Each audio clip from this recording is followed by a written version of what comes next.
ऐसा लगता है कि रजिस्टर के बाद अगर किसी ने भाला फेंकना सीखा है या ऐसी विद्या ली है तो सिर्फ नीरज चोपड़ा नहीं ली है।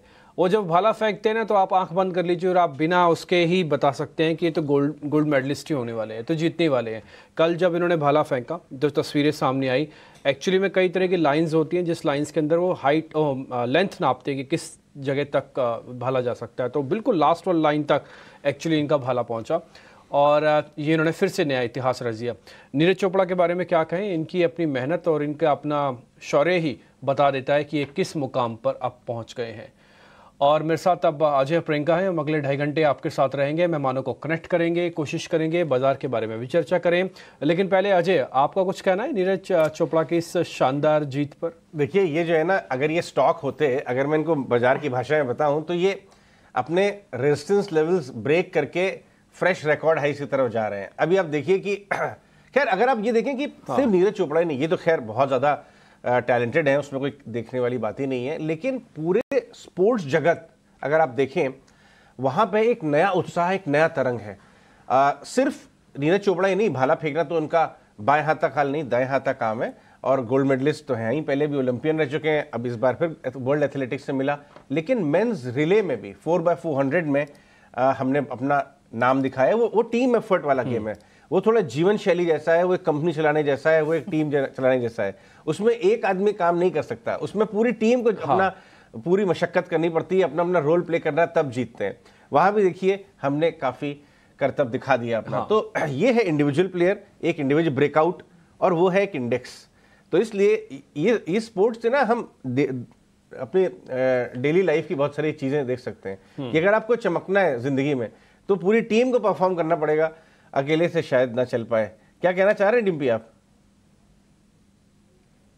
हाँ अजय, मैं एक चीज़ इसलिए इशारा किया मेरे को कि एक पॉइंट ये बोलना है कि ये जो आप रिले का भी बता रहे हैं ना, 4x100 मीटर रिले, इसके अंदर भगवान की कृपा से मैंने भी अच्छा परफॉर्मेंस दिया था। एक टाइम था जब मैं भी एथलीट था और मैं भी 4x100 मीटर ही भागता था।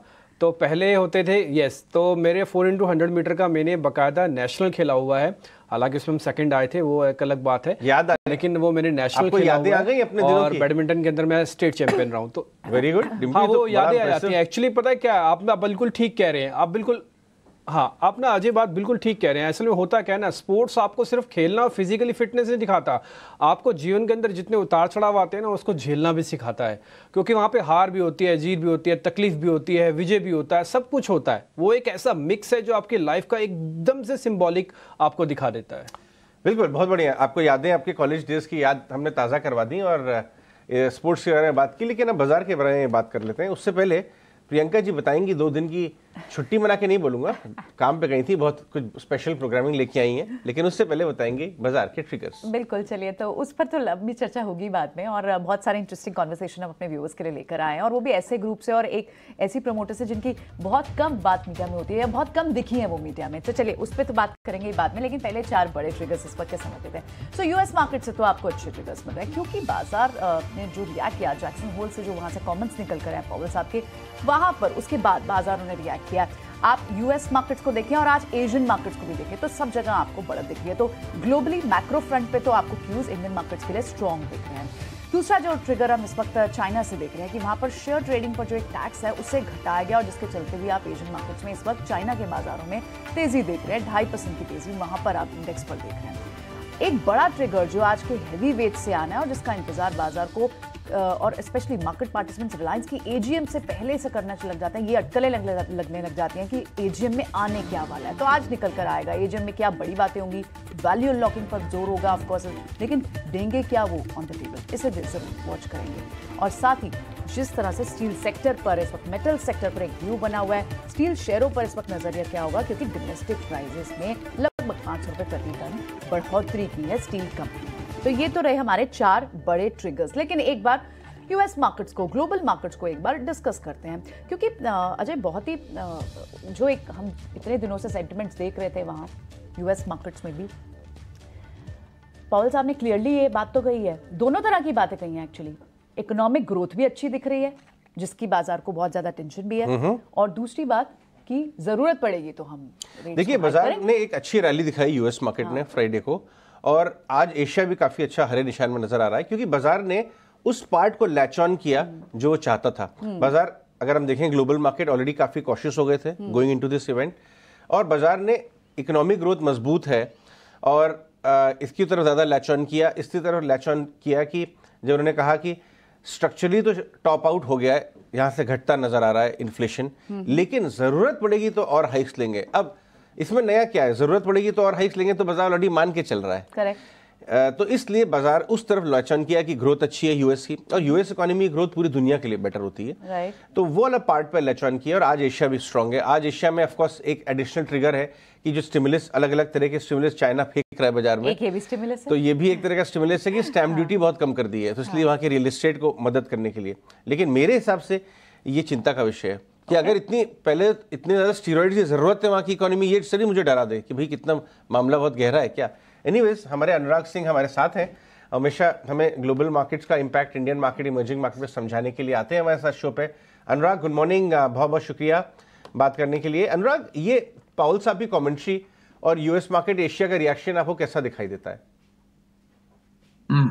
तो अजय, एक तो सबसे पहले अजय बधाई हो चंद्रयान 3 की। आई थिंक हम उसके बाद जुड़ रहे हैं, लेकिन आई थिंक पूरी दुनिया में उसकी तारीफ हो रही है कि कितने फ्रूगल तरीके से, जो हमारी वो है ना कि we are very frugal in frugal engineering, हमारी जो फ्रूगल इंजीनियरिंग, हाँ, almost everybody is appreciating, all major publications here that India ने ये कमाल किया है। तो वाकई में बधाई हो। आपको भी बधाई। और अजय तो I would say, I think मैंने आपके व्यूज भी सुने, और देखिए पाउल साहब ने वही स्टैंस लेना था जो उन्होंने लिया है, वो ये है कि हम डेटा डिपेंडेंट रहेंगे। उन्होंने ये भी क्लियर किया कि देखिए ये 2% का टारगेट मूव नहीं होगा, तो आई थिंक वो भी सिग्निफिकेंट है। Third is market was not very clear कि ये कितना देर तक इसको टॉलरेट करेंगे दिस हायर इन्फ्लेशन। तो वहां पर उन्होंने थोड़ा इंडिकेशन दिए कि they will be little cautious, right, कि क्योंकि इसमें लैग होता है और टाइम लगेगा, तो they will be little cautious के जब तक दे विल गिव, उनका देखिए 2025 तक का टारगेट है 2% आने का, 2024 एंड में उनको 2.2% तक उन्होंने प्रोजेक्ट किया है। तो I think that is safe enough, right, for the market to realise कि अभी वो समय देने को तैयार है इकोनॉमी को। What is not good is कि वो कट्स की उम्मीद करना गलत है। आई थिंक वहां पर मैं मार्केट से डिस्कनेक्ट हो जाता हूँ व्हेन मार्केट एक्सपेक्ट्स कि 2024 में कट्स आएगा। कट्स एक ही कंडीशन में आएगा when there is really a crisis in the economy, और मार्केट में फिर रियली डिमांड का प्रॉब्लम आएगा, तो which is also anyways not good news, right. तो अल्टीमेटली वही है। But other than that, market को भी डेटा देखना है, पावल साहब भी डेटा देख रहे हैं, that's where he is at. And उनका पॉइंट ये है कि अभी हम ऐसे पॉइंट पर है जहां पर हमें जल्दबाजी में कुछ नहीं करना है, बट तो ना गिराना है ना जल्दबाजी में बढ़ाना है। तो that's where broadly Ajay I read it.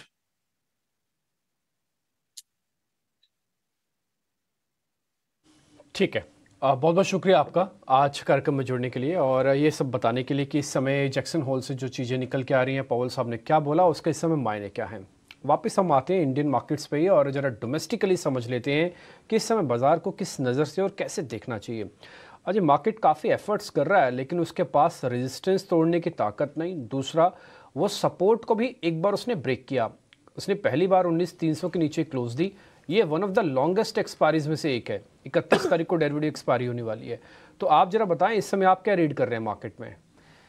Dimpy, अगर आप देखें ना तो ये जैक्सन होल वाले इवेंट के पहले बाजार थोड़ा इस अप्रोच में ही कॉशियस गया था। अगर आप इंटरडे देखें फ्राइडे का निफ्टी बैंक निफ्टी, तो इस मटेरियल इवेंट के पहले बहुत लॉन्ग पोजीशंस कैरी नहीं हुई है बहुत ज़्यादा।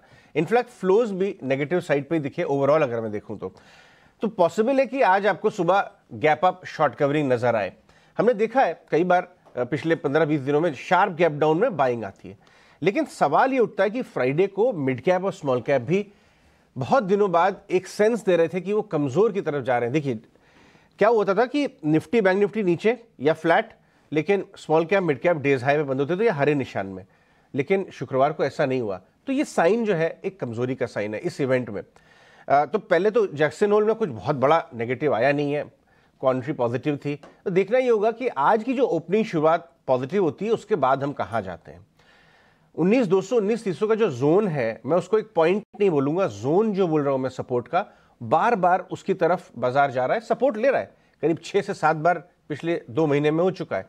लेकिन आज फिर वही टेस्ट होगा कि हम ये जो 19,265 का लेवल है, पिछली बार हमने इससे करीब गए थे 19,240 की तरफ। तो उससे अब देखना ही है कि उसको हम आज बीट करते हैं नीचे की तरफ या हम वहाँ से रिबाउंड करते हैं। आज सुबह तो गैप अप नज़र आता है थोड़ा बहुत, ये एक इंपॉर्टेंट है।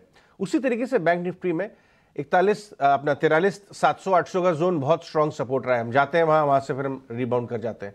अभी तो खैर दूर है उस जोन, लेकिन वो बहुत इंपॉर्टेंट है क्योंकि हम आगे बढ़ नहीं पा रहे हैं।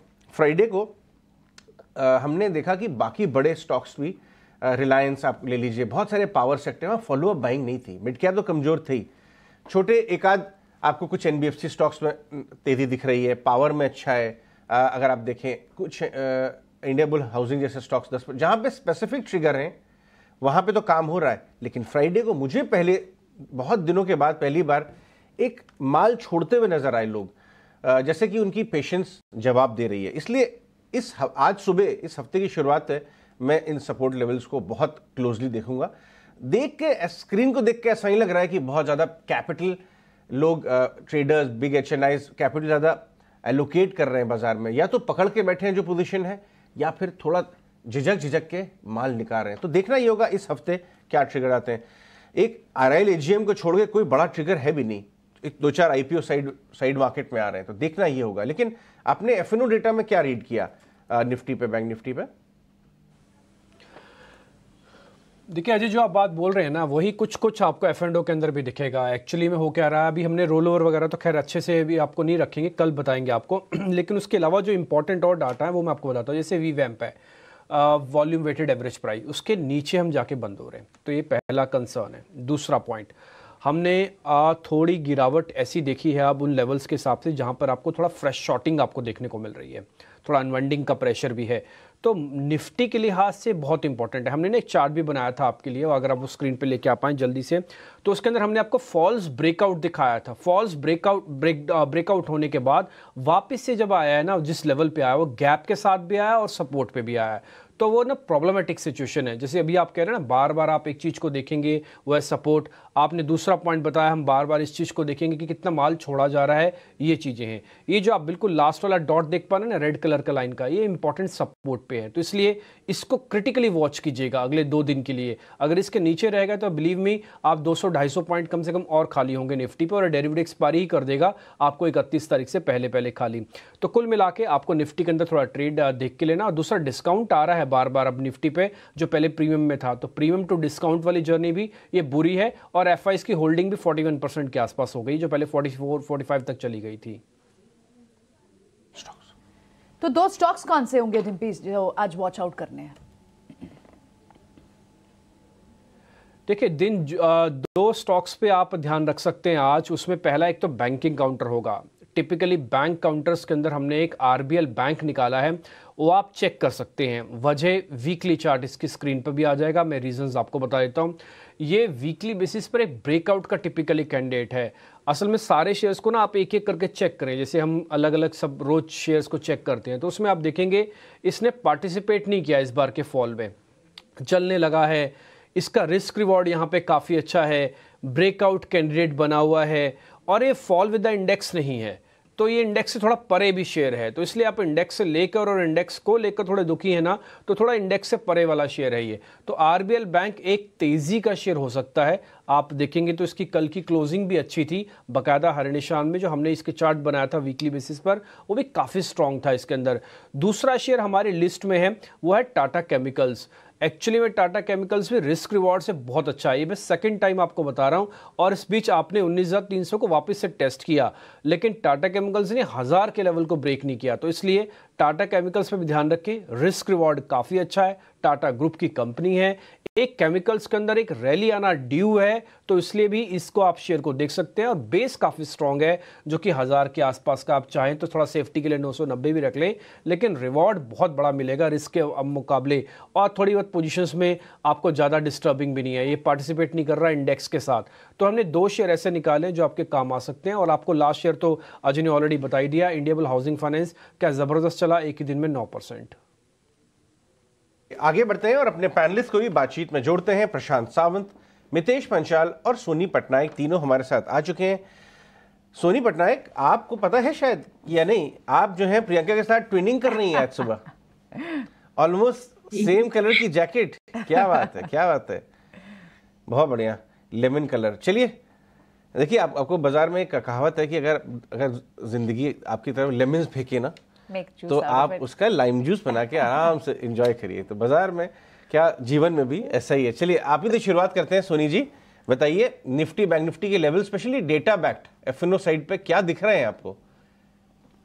गुड मॉर्निंग अजय जी, प्रियंका जी और डिम्पी जी, सारे पैनलिस्ट एंड व्यूअर्स को भी। जी आई थिंक डिम्पी जी और आपने भी बहुत ही क्रिटिकली इसको एनालाइज किया है। मैं भी उसी डेटा से सहमत हूँ कि जो इवेंट होना था वो फ्राइडे को इवेंट हो चुका है। आई थिंक मार्केट्स ऑलरेडी उसको डिस्काउंट करके हुए चल रहे थे। ये एक्सपायरी वीक, ये फाइनल वीक है, रोल ओवर्स और वीवैप का प्ले इसमें बहुत ही इंपॉर्टेंट हो जाएगा आज से शुरुआत करते हुए। निफ्टी जो है मेरे ख्याल से इंट्राडे में अगर रेजिस्टेंस को क्रॉस करता भी है बट उसके ऊपर क्लोज नहीं दे पाता है। कॉल राइटर्स को अगर हम देखने जाएं तो 19300 और 19500 में बहुत ही अग्रेसिवली अपने पोजीशंस प्लेस कर रहे हैं। और निफ्टी जो है फ्राइडे को उसका एक सपोर्ट ब्रेक किया था 19300 के नीचे, उसने क्लोजिंग भी दी है काफी टाइम के बाद। सो एक थोड़ा कॉशियस आउटलुक होता है मेरे ख्याल से। आज जैसे मार्केट ओपन हो थोड़ा कॉशियसली उसको आप वेट कीजिए, इमीडिएटली ना ही बाय कीजिए ना ही सेल कीजिए, क्योंकि निफ्टी जो है मेरे ख्याल से 19400 450 के आसपास शायद एक बार और सेलिंग प्रेशर देख सकते हैं आप उसमें। तो थोड़ा उस पर कॉशियसली वेट कीजिए। नीचे की तरफ अगर 19230 का वो एक स्लो मारा था फ्राइडे को स्पॉट में, वो अगर ब्रेक करता है तो मेरे ख्याल से पैनिक सेलिंग और भी हो सकता है। आप उसको 19100 19000 के बैंड में दोबारा देख सकते हैं। शायद वही डिप से ही मार्केट दोबारा रैली की तरफ एक और रिवर्स ले सकता है। बट अभी के लिए तो कॉशियस आउटलुक है। एफआईज का भी डेटा जो है वो कॉशियस आउटलुक ही है, क्योंकि कैश में सेलिंग काफी अग्रेसिव था फ्राइडे को भी, और ऑप्शंस में भी सेलिंग करके गए हैं। सो थोड़ा कॉशियस आउटलुक बनता है। ऑप्शन डेटा में ऐसे कुछ बहुत स्ट्रेंथ नहीं दिखा रहा है निफ्टी में। Bank Nifty on the other hand I think थोड़ा बेटर प्ले कर रहा है, क्योंकि बैंक निफ्टी बहुत ही छोटा रेंज पकड़ के रखा है अभी 44000 का। उसका इंट्राडे बहुत इंपॉर्टेंट सपोर्ट है। अगर वो दोबारा 44000 को सपोर्ट आज इंट्राडे में ब्रेक करता है, शायद वो 43500 की तरफ दोबारा जा सकता है। सो वो एक सपोर्ट के पास ही प्ले कर रहा है। बैंक निफ्टी ही शायद हमारे लिए सेवियर बन सकता है। इट इज वेरी इंपॉर्टेंट कि आज हम बैंक निफ्टी को देखें ऊपर की तरफ। उसका 44500 का पहला रेजिस्टेंस रहेगा, उसको क्रॉस करते ही बैंक निफ्टी 45000 की तरफ जा सकता है। बट वो 45000 का भी उसका बहुत स्ट्रॉन्ग रेजिस्टेंस है। तो मेरे ख्याल से निफ्टी हो या बैंक निफ्टी, दोनों इंडाइसेस अपने हायर लेवल ऑफ रेजिस्टेंस को क्रॉस करने के लिए वो स्ट्रेंथ नहीं दिखा रहे हैं। तो शायद ऊपर जाते ही सेलिंग प्रेशर उसमें आ रहा है। सो दोनों इंडाइसेस में एक्सपायरी वीक सिंस ये रहेगा तो थोड़ा कॉशियसली प्ले कीजिए। एंड सपोर्ट हो या रेजिस्टेंस हो, लेवल्स वॉच करने के लिए बहुत इंपॉर्टेंट रहेगा। ठीक है, आप अभी भी कॉशियस व्यू मेंटेन कर रहे हैं इंडेक्स पर इस हफ्ते के लिए। ठीक है, ऑलरेडी पूरे अगस्त मंथ में हमने वॉलेटाइल मूव देख भी लिया, ये लास्ट वीक है, लेकिन इसका मतलब स्पेसिफिक रिकमेंडेशन जो एक ट्रेंड भी बना रहा है उसी पर ध्यान देना होगा। तो चलिए व्यूवर्स की, आज हमारे एक्सपर्ट्स की आज की टॉप बेट्स भी ले लेते हैं। मितेश भी है हमारे साथ, प्रशांत सावंत भी है। मितेश मॉर्निंग, बताएं आज आप कहाँ कहाँ रडार पर रखेंगे स्टॉक्स को, कौन से स्टॉक्स होंगे रडार पर? Good morning Priyanka ji, good morning Ajay जी, गुड मॉर्निंग डिम्पी जी और पैनलिस्ट और दर्शकों को भी very good morning. Basically system और मेथड के हिसाब से 3 स्टॉक्स जो है मिड कैप से वो आए हैं रडार के ऊपर, और बहुत लंबी अवधि के बाद इसमें बहुत ही स्ट्रॉन्ग ब्रेकआउट मिला है। सबसे पहला जो स्टॉक है वो है थिरुमलाई केमिकल। 200 रुपए के ऊपर वीकली और मंथली चार्ट में बहुत ही स्ट्रॉन्ग ब्रेकआउट मिला है, और 221 का स्टॉक ने क्लोज दिया है। हमारे हिसाब से यहाँ पे ट्रेंड रिवर्सल है स्टॉक में। तो थिरुमलाई केमिकल में पोजीशन ली जा सकती है। स्टॉप लॉस आपका रहेगा 195, पहला टारगेट रहेगा 265, दूसरा टारगेट रहेगा 297। एक बहुत ही स्ट्रॉन्ग अपमूव ये स्टॉक्स के अंदर ऑन द कार्ड है। दूसरा जो स्टॉक है वो है वेंकीज इंडिया। वेंकीज इंडिया में हमने एक बहुत ही स्ट्रॉन्ग अपमूव फिलहाल कुछ वीक के पहले देखा था, उसके बाद फिजल आउट भी हुआ था स्टॉक, लेकिन हमें लग रहा है कि 1880 के ऊपर क्वार्टरली चार्ट के ऊपर बहुत ही स्ट्रॉन्ग ब्रेकआउट मिला है। तो 1903 का क्लोज है वेंकीज इंडिया में, 1903 के ऊपर बाय किया जा सकता है। 1702 का स्टॉप लॉस रहेगा। पहला टारगेट रहेगा 2212, दूसरा टारगेट रहेगा 2420। बहुत ही रेयर और स्ट्रॉन्ग ब्रेकआउट वेंकीज इंडिया में बहुत टाइम के बाद देखने के लिए मिला है। और last but not the least solar industries जो अपने ऑल टाइम हाई के इर्द गिर्द चल रहा है। तो सोलर इंडस्ट्री में भी एक री रेटिंग यहाँ से हमें लग रहा है। 4200 सस्टेनेबली इसने मंथली और वीकली चार्ट के ऊपर क्लोज दिया है उसके ऊपर। तो सोलर इंडस्ट्रीज के में भी 4597 के ऊपर बाय रिकमेंडेशन रहेगी। स्टॉप लॉस आपका रहेगा 4242, 4242। पहला टारगेट रहेगा जो है वो 4847 और दूसरा टारगेट रहेगा वो 5123। आप वेंकीज के प्रोडक्ट्स को भी सेवन के मूड में है, मतलब आप फेवर करते हैं या नहीं, सिर्फ चार्ट ट्रैक करते हैं वेंकीज इंडिया के प्रोडक्ट्स? नहीं सर, सब चार्टिंग फेवर करते हैं। लेकिन डिम्पी अपने नॉर्थ में तो और डिम्पी के फ्रेंड्स तो फ्राइडे के बाद वेंकीज के प्रोडक्ट्स फ्राइडे शाम, सैटरडे, संडे आफ्टरनून। उसमें एक और एंगल है, इसलिए मैं बता रहा हूँ, मजाक की बात नहीं है। डिम्पी सावन खत्म हो रहा है, इस बार एक्सटेंडेड सावन था, वो खत्म हो रहा है। तो वेंकीज और एसकेएम प्रोडक्ट्स, एसकेएम एग्स, इन दोनों के कारोबार जो है 2 महीने के ठंडे पीरियड के बाद वापस नॉर्मलाइज होंगे। तो शायद जरा चार्ट भी दिखाइए वेंकीज के। सावन मानते हैं ना? हाँ जी, ये देखिए थोड़ा सा। हाँ बिल्कुल बिल्कुल, क्यों नहीं। ये देखिए, तो वेंकीज इंडिया मितेश के चार्ट पे आने लगा है और एक्सटेंडेड सावन 31 को शायद खत्म हो रहा है, ये अपना लास्ट वीक ऑफ एक्सपायरी वाले वीक में। तो इसको आप जरूर ध्यान में रखिए। बहुत बड़ा हिस्सा बाजार का इस इनके प्रोडक्ट्स को, जो चिकन है उसको सावन में नहीं यूज करते, मतलब सेवन करते हैं। डिम्पी? तो बिल्कुल, ये तो वेंकीज पे होगी पूरी चर्चा। फंडामेंटल रीजन बता दें, एक पॉइंट और, सर्दियां भी आ रही हैं नॉर्थ में, तो थोड़ा उसका भी असर आपको इस प्रोडक्ट पे दिखेगा। प्रशांत भी हमारे साथ हैं और आयुष भी हमारे साथ जुड़ चुके हैं। प्रशांत, बहुत शुक्रिया समय देने के लिए। आयुष, आपका भी स्वागत है इस कार्यक्रम में। प्रशांत, आपसे शुरू करें, आपके ट्रेडिंग कॉल्स बताइए। Good morning. जी good morning Dimpy, Ajay and Priyanka. Good morning to the panel and सभी दर्शकों को नमस्कार। तो इस हफ्ते मेरे रडार पे बजाज ट्विंस होंगे और जो आज में पिक लग रहा वो बजाज फाइनेंस होगा। यहाँ पे मेरा स्टॉप लॉस होगा 7100 क्लोजिंग बेसिस। जो टारगेट में देख रहा हूँ वो 7400 का देख रहा हूँ, 7400। नेक्स्ट पिक मेरा होगा हुडको। यहाँ पे मैं एक अच्छी मूव एक्सपेक्ट कर रहा हूँ। मैं स्टॉप लॉस रखूंगा 67 क्लोजिंग बेसिस। मेरा टारगेट होगा 82। ओवरऑल मुझे लग रहा है जो प्राइस एक्शन हुई है शुक्रवार को, जो लोअर टारगेट्स मैंने गए सोमवार को कहे थे कि मुझे फ्यूचर्स में 19250 आते हुए नजर आ रहा है, वो लोअर साइड टारगेट्स मेरे हो चुके हैं। अब मुझे लग रहा है यहाँ से अगर हम 19350 को क्रॉस कर जाए, यानी 100 पॉइंट ऊपर, मैं 100 पॉइंट सिर्फ ऑब्जर्व करूंगा, तो शायद एक्सपायरी के लिए हम शायद 19600 तक भी जा पाएंगे। तो मेरे लिए अब मेक और ब्रेक लेवल निफ्टी फ्यूचर्स पे होगा वो 19350। तो उसको मद्देनजर रखते हुए मेरे दोनों ही लॉन्ग कॉल्स होंगे। ऑलराइट, तो ये तो रही आपके रडार पर आज की बेट्स। आयुष भी हमारे साथ, उनसे भी समझते हैं। आयुष, बताएं आपके क्या है आज के top recommendations? Thank you all of you. जैसे हम निफ्टी और बैंक निफ्टी की पहले बात कर ले, तो अगर हम निफ्टी में देखेंगे तो एक लोअर टॉप लोअर बॉटम का फॉर्मेशन हमें निफ्टी में देखने मिल रहा है जुलाई से। अगर हम इसमें देखेंगे 19,300 को 50 डीएमए का जो मूविंग एवरेज है, निफ्टी ने फ्राइडे के सेशन में ब्रेक कर दिया है और इसके नीचे ही क्लोजिंग दी है। जैसे मैंने लास्ट टाइम भी कहा था, जैसे ये लेवल्स ब्रेकडाउन होता है, निफ्टी में 19,100 तक का भी लेवल एक एक्सपेक्ट कर सकते हैं। उसके बीच में एक इंट्राडे सपोर्ट जोन जो निफ्टी में बनता हुआ दिख रहा है वो 19,170 का। अगर वो ब्रेक करता है तो हमें ऐसा लगता है निफ्टी में 19,100 का लेवल्स भी आ सकता है। वो अपसाइड में जो निफ्टी में रेजिस्टेंस बनता हुआ दिख रहा है वो 19,370 का। अगर हम बैंक निफ्टी की बात करें तो बैंक निफ्टी में भी सिमिलर एक lower top lower bottom formation है, but bank Nifty lower top lower bottom के बाद एक साइडवेज मूव में आ गया है और अपने 100 डे मूविंग एवरेज को पकड़ के चल रहा है, बार बार वहां से एक बाउंस बैक दे रहा है। तो बैंक निफ्टी का जो इमीडिएट सपोर्ट पॉइंट बन जाएगा वो है 44,000 का लेवल, जो कि इसका 100 डे मूविंग एवरेज के आसपास का है। अगर ये साइकोलॉजिकल सपोर्ट जोन भी हमें ब्रेक कर देते हैं तो हम नीचे में 43,770 43,750 के लेवल्स भी एक्सपेक्ट कर सकते हैं। और अपसाइड रेजिस्टेंस जो बैंक निफ्टी में बन के आ रही है वो 44,500 की। आज के लिए मेरे 2 कॉल्स होंगे, एक बाय कॉल और एक सेल कॉल। पहले हम सेल कॉल की बात कर लेते हैं। सेल कॉल होगा एलएनटी पे। एलएनटी में अगर हम देखेंगे तो अपने डेली चार्ट पे इसने एक ब्रेकडाउन दे दिया है अपने, इसने आरएसआई, इसमें अगर हम देखेंगे तो एक ओवरबॉट जोन में काउंटर ट्रेड कर रहा है। तो एलएनटी को यहाँ से आपको शॉर्ट करना है फॉर अ टारगेट ऑफ 2545। इसमें आपको जो स्टॉप लॉस रहेगा वो 2690 का रहेगा।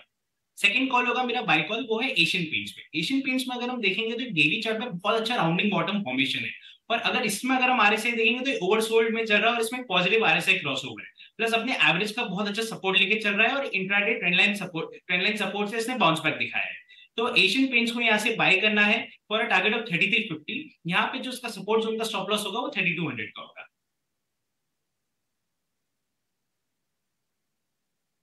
बात पे कोई शेयर रिपीट नहीं हो रहा। दूसरी अच्छी बात है कि प्लस माइनस दोनों तरह के ट्रेड आपको मिल रहे हैं। जैसे अभी L&T एक शॉर्ट का सौदा भी आपको मिल गया।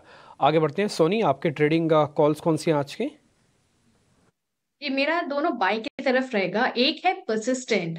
आईटी जितना भी प्रॉफिट बुकिंग देख रहा है अभी रिसेंटली, आई थिंक परसिस्टेंट बहुत ही strongly long built up positions build कर रहा है और सस्टेन कर रहा है। अगर वीकली बेसिस पे देखूं तो 32% का long built up position persistent दिखाया है एंड एक सपोर्ट मेंटेन कर रहा है 5000। तो ये आप स्पॉट में एक स्टॉप लॉस लगा सकते हैं 5020 का, और पहला टारगेट उसका रहेगा 5300। 5300 के ऊपर क्रॉस करते हैं वो 5480 की तरफ भी जा सकता है।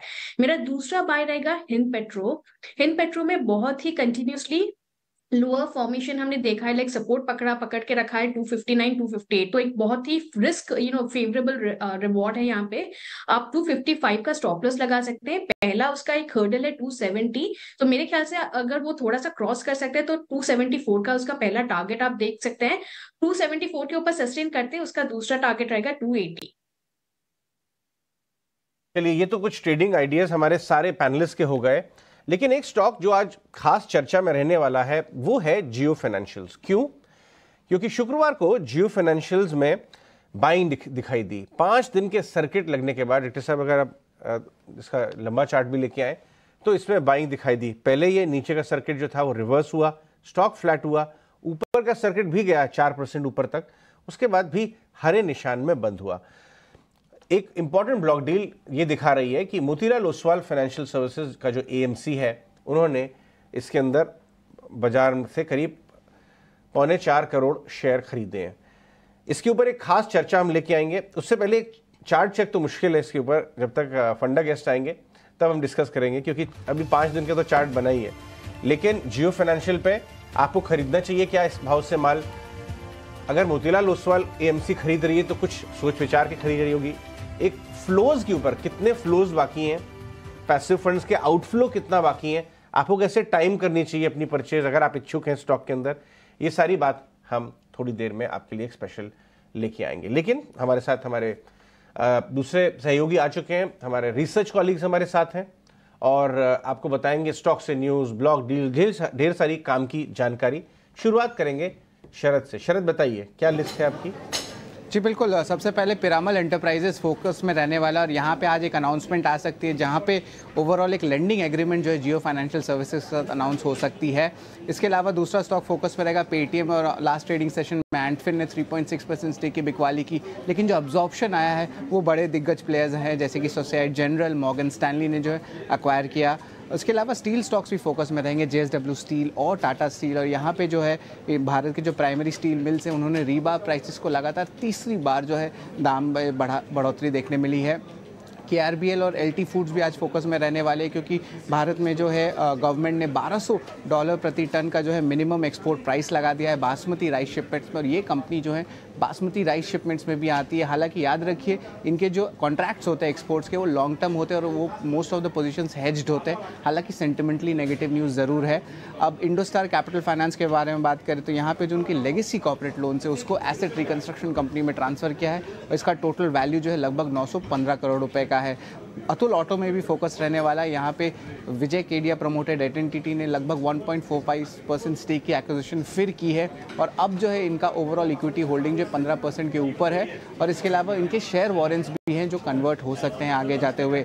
एम्बर एंटरप्राइज में भी कल सेलर एक पी था, एसेंट होल्डिंग्स है, लेकिन जो बायर्स की ऑब्जॉर्प्शन आई है, गवर्नमेंट ऑफ सिंगापुर और नॉर्वे के जो फंड्स हैं उन्होंने जो है एक्विजिशन की है। CCL प्रोडक्ट्स में नेगेटिव न्यूज़ फ्लो आ रहा है, जहाँ पे उनकी एक मशीनरी ब्रेकडाउन हुई है उनके वियतनाम के बिजनेस को लेकर। कंपनी कह रहे हैं कि 6 से लेकर 10% तक जो है उनके प्रॉफिट में जो है इम्पैक्ट देखने मिल सकता है। टाटा केमिकल्स भी फोकस में रहेगा, जहाँ पे LIC ने अपनी स्टेक बढ़ा दी है, 7% से बढ़ा के 9% के ऊपर हो गया है। GR इंफ्रा के JV को जो है 3500 करोड़ का जो है बड़ा एक ऑर्डर देखने मिला। और आखिर में औरोबिंदो फार्मा फोकस में रहेगा। यहाँ पे एजेंसी से खबर आ रही है कि उनके जो प्लांट है आपके हाइजीन इश्यूज़ पे जो है इश्यूज आ रही है, और ये USFD ने दिया है। और याद रखिए इस प्लांट को ऑलरेडी 3 USFD ऑब्जर्वेशंस जो है जुलाई के महीने में ऑलरेडी देखने मिली थी, तो इस पे जो है ज़रूर एक नेगेटिव न्यूज़ फ्लो बन सकता है। शरद, बहुत बहुत शुक्रिया ये सारे स्टॉक्स हाईलाइट करने के लिए। कई सारे पॉसिबल ट्रेड्स भी हैं इसमें, इन्हें आगे डिस्कस करते हैं। कई सारी बड़ी खबरें भी हैं, लेकिन एक बार कुछ रिपोर्ट्स को भी कोलैबोरेट कर लेते हैं जो ब्रोकिंग हाउस से आई हैं और वमाक्षी ने कंपाइल किया हमारे लिए सारी। वमाक्षी बताएं, मॉर्निंग सारी रिपोर्ट्स बताएं जो इंपॉर्टेंट आपने कंपाइल किया आज। जी बिल्कुल, शुरुआत करते हैं हम डिलीवरी के साथ। मैक्वायरी की तरफ से रिपोर्ट आ रही है और लार्जली ये हाईलाइट कर रहा है कि भारत की जो ई कॉमर्स स्टोरी है इसके लिए काफ़ी अच्छा प्रॉक्सी प्लेयर है Delhivery. 19% 5 year revenue CAGR expect कर रहे हैं और in fact net profit break even भी हो सकता है कंपनी का FY25 में।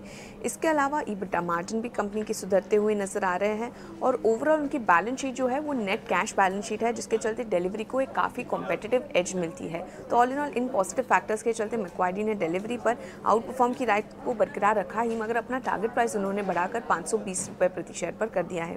इसके अलावा सुपराजित इंजीनियरिंग पर भी हम फोकस करेंगे। एंटी की तरफ से रिपोर्ट आ रही है, लार्जली ये हाईलाइट कर रहा है कि कंपनी को काफ़ी अच्छा फायदा हो सकता है अंडरलाइंग इंडस्ट्री में रिकवरी के चलते। नए प्रोडक्ट्स वो ऐड कर रहे हैं, कस्टमर एडिशन भी हो रहा है और इसी के चलते ग्रोथ के अगला जो लेग है ये ड्राइव होता हुआ नजर आ रहा है। LDC का एक्विजिशन ये काफ़ी सिनर्जेस्टिक डील रही है और ओवरऑल उनका जो नियर टर्म पेन है नॉन ऑटो बिजनेस में ये सुधर सकता है। लॉन्ग टर्म आउटलुक अभी भी प्रॉमिसिंग नजर आ रहा है। तो ऑल इन ऑल एंटिक ने सुप्रजीत इंजीनियरिंग पर खरीदारी की राय के साथ कवरेज शुरू की है। टारगेट प्राइस यह है 459 रुपीज़ प्रति शेयर का। और आखिर में हम फोकस करेंगे लाइफ इंश्योरेंस प्लेयर्स पर। एंटिक की तरफ से रिपोर्ट आ रही है, नॉन पार सेविंग्स प्रोडक्ट में पॉजिटिव सरप्राइज नजर आ सकता है।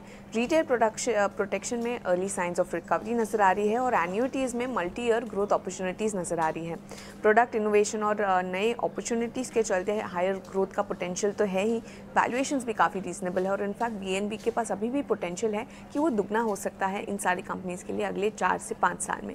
तो ऑल इन ऑल इन सारे पॉजिटिव फैक्टर्स के चलते एंटीक ने HDFC life, SBI life, ICICI prudential life और मैक्स फाइनेंशियल पर खरीदारी की राय के साथ कवरेज शुरू की है और LIC पर होल्ड की राय के साथ कवरेज शुरू की है। ऑलराइट, ठीक है वमाक्षी, शुक्रिया ये सारे रिपोर्ट्स कंपाइल करके लाने के लिए। इन्हें आगे डिस्कस करते हैं, लेकिन आज के बड़े इवेंट्स, बड़ा ट्रिगर जो रिलायंस AGM है और वैसे भी अदरवाइज बाजार पर क्या व्यू इस वक्त निकुंज डालमिया का बन रहा है, बताने के लिए हमारे साथ स्टूडियो में बने हुए हैं। निकुंज, मॉर्निंग, बाजार बहुत कीनली वॉच भी करता है रिलायंस AGM से। वैल्यू अनलॉकिंग की बात हो रही है, कई सारे अनाउंसमेंट्स की बात हो रही है, सिर्फ बज़ है। आपकी इस वक्त, आपके रडार पर इस वक्त क्या होगा, आपका एनालिसिस क्या कहता है, क्या कुछ आ सकता है, आप एक्सपेक्ट क्या कर रहे हैं आज रिलायंस AGM से? देखिए, AGM से पहले बहुत कुछ आ चुका है, तो उम्मीद करना है कि AGM में आकर के मानी साहब कुछ नया बोलेंगे बहुत ही कठिन है। 4 बिजनेसेस पे हर बिजनेस में कुछ ना कुछ आपको मिल चुका है। आप देखिए, रिटेल के अंदर थोड़े दिन पहले एक बड़ी फंड रेजिंग हुई है जिसके अंदर रिटेल का जो बिजनेस है उसकी बेंचमार्क वैल्यूएशन लग चुकी है। जियो फाइनेंशियल्स लिस्टिंग को लेकर के एक आपको सम ऑफ पार्ट की वजह से 200-250 रुपये का एक फ्री शेयर मिला है, वो एक बड़ा इवेंट हो चुका है। तीसरा, अगर आप देखें तो एक न्यू एनर्जी बिजनेस जो है उसकी अपडेट आपको लास्ट AGM में आ चुकी है। तो कोई बड़ा धमाकेदार अनाउंसमेंट मुझे तो नहीं लगता है आना चाहिए। हालांकि AGMs में पुराने अनाउंसमेंट्स आए हैं, मगर मुझे लगता है इस साल AGM से पहले ही बड़े जो इवेंट्स से बड़े जो ट्रिगर्स है वो प्ले आउट हो चुके हैं। मगर 3 चीज़ों पर ध्यान रखना चाहिए। जियो फाइनेंशियल्स का रोड मैप, पहली बार हम सुनेंगे कि जियो फाइनेंशियल्स को लेकर के रोड मैप क्या है। देखिए, रिलायंस कोई छोटी बेट तो लेता नहीं है, रिलायंस हमेशा बड़ी बेट लेता है। और रिलायंस अगर ये बड़ी बेट ले रहा है तो कि कितनी बड़ी बेट हो सकती है, क्या डिस्ट्रप्टिव बेट होगी या क्या फिर एक ट्रेजरी शेयर के अनलॉकिंग का ही एक प्लान है।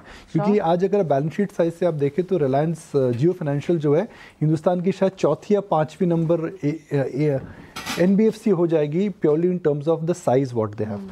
न्यू एनर्जी बिजनेस, हमें बोला गया था कि वो उस पर काम चालू हो चुका है, मगर उस पर काम कहाँ तक पहुँचा है। और तीसरा, मुझे एक और इस AGM में लगता है कि हमें कुछ सेंस मिलेगा AGM, क्योंकि अंबानी साहब अपने शेयर होल्डर्स को क्या बोलना चाहते हैं कि क्या पाथ रहेगा वैल्यू अनलॉकिंग का। बिकॉज एक बात तो तय है कि रिलायंस अब आने वाले समय के अंदर अपनी बिजनेस अनलॉकिंग चालू कर चुका है, भले वो रिटेल में हो, भले वो जियो फाइनेंशियल्स में हो। अब उनका उनका जियो प्लेटफॉर्म बचता है, उनका न्यू हाइड्रोजन बिजनेस बनता है। तो मुझे लगता है कि वैल्यू अनलॉकिंग को लेकर के इस AGM के अंदर कुछ हिंट जरूर आना चाहिए। ओके, ठीक है निकुंज, गुड मॉर्निंग। आप ओवरऑल थोड़ा ब्रॉडर मार्केट के बारे में बताइए। आपने उस समय 19,700 के आसपास कहा था, थोड़ा वैल्यूएशन टेस्ट है, थोड़ा देख के ट्रेड करना हो सकता है। इस बार शॉर्ट्स वालों को भी पैसा बने, उनका पैसा बना भी है थोड़ा बहुत। अभी at this point of time आपका अप्रोच क्या है इस मार्केट में? और वीक होगा या यहाँ से पुल बैक आ जाएगा? डिम्पी देखिए, आप 3 कारणों की वजह से बढ़ रहे थे। नंबर 1 फैक्टर था ग्लोबल मार्केट स्ट्रांग थे। अगर आप देखें तो जब ग्लोबल मार्केट स्ट्रांग रहते हैं तो अक्सर नियर टर्म विजिबिलिटी जहाँ पर दिखती है वहाँ पर मार्केट्स हमेशा जाता है। जैसे मिसाल के तौर पर इस साल हमने नैस्डैक में बड़ी बढ़त देखी बिकॉज एनवीडिया और एआई को लेकर के नियर टर्म विजिबिलिटी मार्केट्स को दिख रही थी, तो सारे के सारे स्टॉक्स के अंदर हमने तेज़ी देखी। दूसरा, अगर हम नियर टर्म विजिबिलिटी देखें अगले 2-3 साल की अर्निंग्स की जो अपडेट है वो हिंदुस्तान में बहुत ज़्यादा दिखती थी, इसकी वजह से इंडिया ने आउट परफॉर्म करा है। तीसरा कारण था कि इन्फ्लेशन पीक आउट हो रही थी, सबको लगता था इन्फ्लेशन नीचे आएगी, ब्याज दर नीचे आएगी, जिसकी वजह से मार्केट ऊपर गया। तो अब उन फैक्टर्स को अगर आप देखिए तो मुझे लगता है कि नियर टर्म के अंदर इस मार्केट के अंदर ट्रिगर्स नहीं है, मगर क्योंकि ग्लोबल क्यू स्ट्रांग है और हालांकि फेड ने बोला है कि इंटरेस्ट रेट वो बढ़ा सकते हैं, उसके बावजूद अगर मार्केट ऊपर जा रहे हैं तो इसका मतलब यह है कि मार्केट इस समय नियर टर्म में ग्लोबल क्यूज से क्यू ज़रूर लेगा, क्योंकि ग्लोबल क्यू स्ट्रांग है, मार्केट के अंदर बहुत बड़ी गिरावट देखने को नहीं मिल सकती है। मगर मेरा जो मानना है, क्योंकि निफ्टी ऐसे कगार पर खड़ा है जहाँ की वह रेजिस्टेंस तोड़ करके एक नई दिशा बनाने वाला ही था, पर ग्लोबल क्यू स्ट्रांग है तो मार्केट के अंदर थोड़ा सा पुल बैक 1-2 दिन के लिए मिलेगा। उसके बाद देखते हैं, उसके बाद अगर मार्केट नीचे आता है तो क्या निफ्टी पहले गिरेगा या mid and small cap stocks पैसे पहले गिरेंगे। मेरा यह मानना है कि मार्केट की जो अपसाइड है वह बाउंस बैक कहलाएगी कुछ दिनों के लिए, और मार्केट की जो डाउनसाइड है वह बोलना अभी मुश्किल है। हम अंग्रेजी में हमेशा कहावत बोलते हैं 1 step forward 2 steps back. I think हम उस फेज़ में आ चुके हैं कि हम market 1 step forward 2 step back करने वाला है।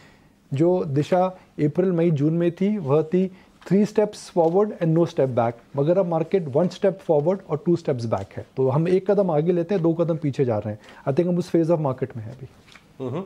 निकुंज, आपको जाने दें इससे पहले एक हिस्सा है बाजार का जिसमें बड़ी रुचि है लोगों की, वो है डिफेंस और दूसरा है रेलवे। इनफैक्ट 15 अगस्त की स्पीच के बाद हमारे प्राइम मिनिस्टर मोदी ने जो डिफेंस से मेंशन किया, उसके बाद एक नई फेज और रैली ट्रिगर हुई। लेकिन आपके हिसाब से इन दोनों एरियाज को कैसे अप्रोच करना चाहिए? अजय, इस पी मल्टीपल से यह कोई अज्यूम करे कि 50 के पी मल्टीपल 100 के पी मल्टीपल हो जाएंगे, 70 के पी मल्टीपल्स 150 के पी मल्टीपल हो जाएंगे, स्पेशली फॉर B2B बिजनेसेस, ये बोलना बहुत मुश्किल है। इनकी टॉप लाइन अच्छी रहेगी, इनकी ग्रोथ अच्छी रहेगी, इनकी ऑर्डर बुक अच्छी रहेगी, मगर इस लेवल पर अगर आप 15 से 20% प्रॉफिट बुक करते हैं तो उसके अंदर मेरे हिसाब से कोई नुकसान नहीं है। मार्केट के अंदर एक फेज़ आता है, इस समय आपको इन स्टॉक्स के अंदर एक री रेटिंग का फेज़ मिल रहा है, क्योंकि इन री रेटिंग के फेज़ के अंदर मार्केट इस समय तेज़ी से ऊपर जा रहे हैं। मेरे हिसाब से रिस्क रिवॉर्ड रेशियो शेयर्स में कम है, इसमें नया निवेश नहीं करना चाहिए। आपके पास अगर शेयर्स हैं तो 15 से 20% अगर प्रॉफिट बुक आप करते हैं तो मेरे हिसाब से उसके अंदर आपको एक बार सोचना ज़रूर चाहिए। राइट। तो ये दोनों एरिया जो बाजार के हैं, डिफेंस और रेलवे, इसमें आपको चाल अच्छी दिख रही है, ट्रिगर आ रहे हैं, लेकिन केयरफुल रहिए, प्योरली रिस्क रिवॉर्ड के हिसाब से थोड़ा सा कॉशियस नज़रिया अपनाइए। ये कहना है निकुंज का। निकुंज, बहुत बहुत शुक्रिया। चलिए आगे बढ़ते हैं, अविनाश गोरखशकार को भी जोड़ लेते हैं अपनी बातचीत में। अविनाश, गुड मॉर्निंग, शुक्रिया जुड़ने के लिए।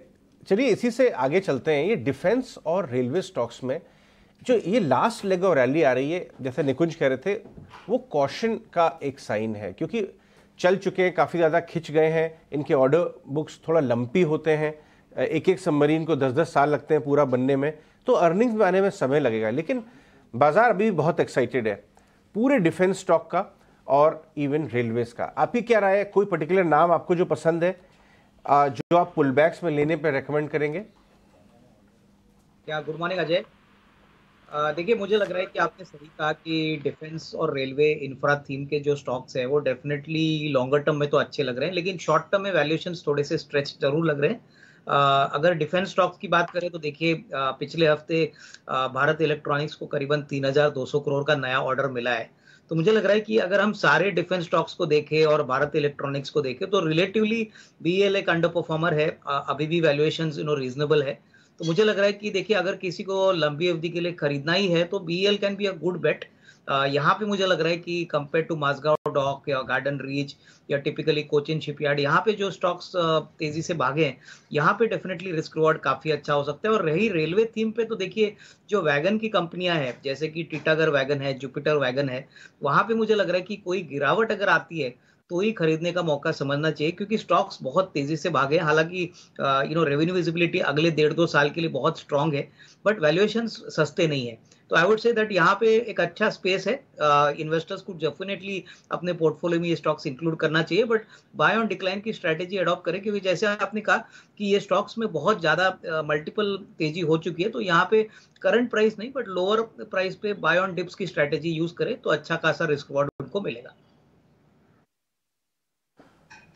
ओके, ये तो हो गई खबर आपके रेलवे स्टॉक्स और डिफेंस स्टॉक्स में जो चाल आ रही है उसमें स्टॉप लॉसेस का ज़रूर इस्तेमाल करें, मामला थोड़ा गंभीर हो सकता है। एक और स्टॉक जो शुक्रवार को पूरे फ्लैट मार्केट, कमज़ोर टाइप के मार्केट के अलावा भी बहुत बड़ा ब्रेकआउट दिखा रहा था, और हमने आपको 8 से 9 में पूरा एनालिसिस करके दिया था, और उसके पीछे का ट्रिगर वो था India bull housing. Avinash, India bull housing ने फ्राइडे को ये कमेंट्री दी 1500 वाला 150, और अब जाके इन्होंने कमेंट्री दी है कि साहब अब हम ग्रोथ फेज में वापस आ रहे हैं, हम लेंडिंग स्टार्ट करेंगे और मिड टीन आरओईज हमारा लक्ष्य है। इसके ऊपर इसके बोर्ड पे एलआईसी के रिप्रेजेंटेटिव आ चुके हैं जो सबसे बड़े शेयर होल्डर हैं, और भी ब्लैकस्टोन, फॉर्मर ब्लैकस्टोन मैथ्यू सिरियाक ने भी बड़ा मान लिया। आपने वो कमेंट्री पे नजर डाली क्या? नहीं, बिल्कुल। देखिए, मुझे लग रहा है कि ये जो कमेंट्री आई है, प्लस मेरे ख्याल से जिस प्रकार का अभी इन्वेस्टमेंट एलआईसी का काफी बड़ा है इस कंपनी में, ये बात का क्लियर सिग्नल है कि कहीं ना कहीं बॉटमिंग आउट हो चुका है। लेकिन from a medium term perspective मैं थोड़ा सा एक आध क्वार्टर और वेट करूंगा, क्योंकि शेयर ऊपरी लेवल से काफी टूट चुका है। मार्केट में इस शेयर को बहुत पहले से काफी बड़ी मात्रा में इग्नोर किया था। मुझे लग रहा है कि शायद 1-2 क्वार्टर्स स्टॉक थोड़ा सा कंसोलिडेट होगा, उसके बाद एक बार डेटा पॉइंट्स आएंगे, नंबर आएंगे, कमेंट्री आएगी, तो उसके बाद मार्केट्स को शायद थोड़ा सा और इसमें कॉन्फिडेंस आने की उम्मीद रहेगी। तो मेरे ख्याल से कोई जल्दबाजी ना करे, क्योंकि ये सारे स्टॉक्स जो इंडिया बुल्स के हैं बहुत ही वोलेटाइल है, और काफी रिटेल इन्वेस्टर्स ऊपरी लेवल पे अभी भी फंसे हुए हैं। तो आई वुड सजेस्ट जिनके पास है वो होल्ड करे, बट फ्रेश खरीदारी मेरे ख्याल से one should wait for at least another 1 और 2 क्वार्टर्स। थोड़ा सा परफॉर्मेंस बैक्ड डेवलपमेंट होगा तो मेरे ख्याल से ज्यादा अच्छा होगा, क्योंकि कंफर्मेशन मिलेगा, क्योंकि बहुत समय के अंडर परफॉर्मेंस के बाद ये शेयर वापस थोड़ा चला है। राइट, तो काफी अंडर परफॉर्मेंस के बाद ये शेयर चला है, लेकिन थोड़ा वेट एंड वॉच करना चाहेंगे अविनाश इस पूरे स्टॉक पर। लेकिन ट्रेडिंग के लिहाज से कुछ स्टॉक्स किस तरह से आज रिएक्ट कर सकते हैं? हमने कल लास्ट वीक देखा शुक्रवार को पेटीएम में भी कई सारे ब्लॉक्स लगे और कई सारे बड़े बायर्स भी आए हैं, सिटी ग्रुप हो, गोल्डमैन सैक्स हो, बीएनपी पारिबा, मोतीलाल ओसवाल। क्या स्टॉक में एक फर्दर अपसाइड आज के लिए दिख सकता है? उस दिन तो आपने देखा कि फ्लैटिश सा कारोबार देखने को मिला पेटीएम पर, और शुक्रवार का दिन भी थोड़ा अलग था बाजार पर। पूरे ओवरऑल सभी सेक्टर्स और स्पेसेस पर दबाव भी दिख रहा था, मेजर ऑफ देम। लेकिन आज पेटीएम को ट्रेड कैसे करना चाहिए? 900 रुपए का ऑलरेडी पेटीएम का भाव हो चुका है। क्या यहां से प्रशांत आप खरीदारी करने की सलाह देंगे?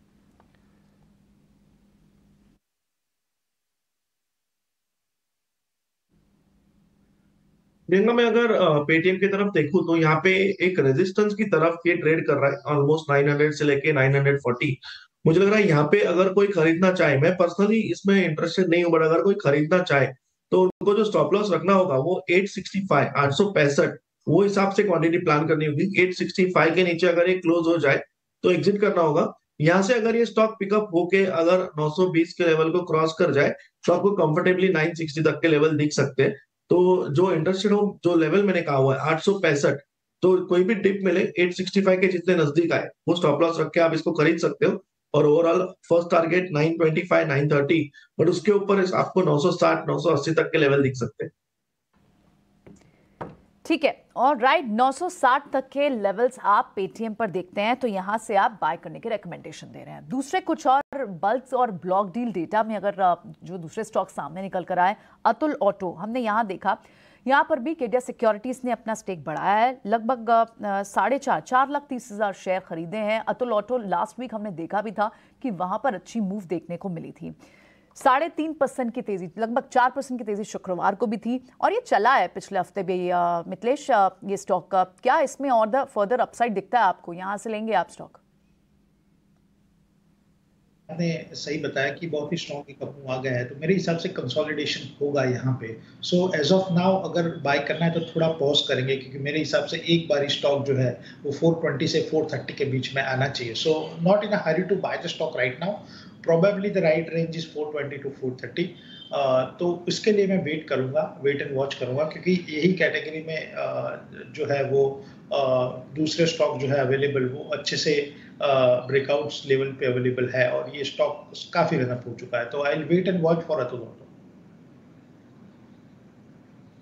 ठीक है, ऑल राइट। तो ये तो बात हुई उन बड़े ब्लॉक्स की, और यहाँ पर एक स्ट्रॉन्ग ट्रेंड मिथिलेश भी बता रहे हैं हमें, उन्हें दिख रहा है। अतुल ऑटो हमें याद है पिछले 2 क्वार्टर्स में इनफैक्ट इस पर एक अच्छा खासा सप्रेशन भी दिखा था, लेकिन अब ये एक अच्छे ट्रेंड में भी दिख रहा है। कुछ और कॉर्पोरेट अनाउंसमेंट्स जो आई हैं, जो अच्छे बड़े ऑर्डर विन्स आए हैं, उसकी भी बात कर लेते हैं।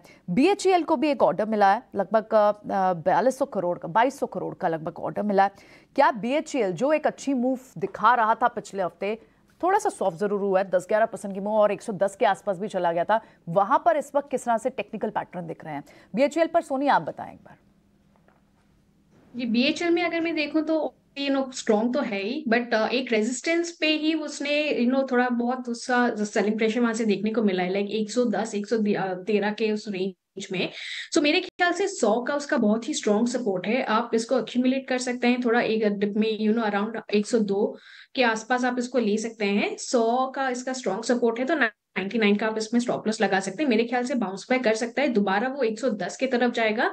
एक बार वो 110 के ऊपर डिसाइसिवली क्लोज देगा इस टाइम पे, मेरे ख्याल से वहां से वो 115 और 118 की तरफ भाग सकता है। तो स्टॉक में स्ट्रेंथ है, अक्यूमुलेट कीजिए। डिप में अगर आता है तो अच्छा अपॉर्चुनिटी मिलेगा आपको इसमें बाई करने के लिए।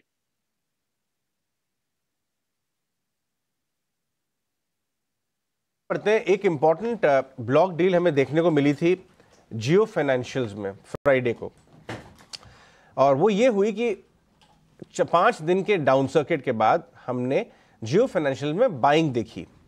हमने देखा कि ब्लॉक डील में मोतीलाल ओसवाल फाइनेंशियल सर्विसेज का जो AMC है उसने बाइंग की है, लेकिन फ्लोज के नज़रिए से सौमित हमारे रिसर्च में आपको बता के गए कि पैसिव फंड्स की आउटफ्लोज हैं।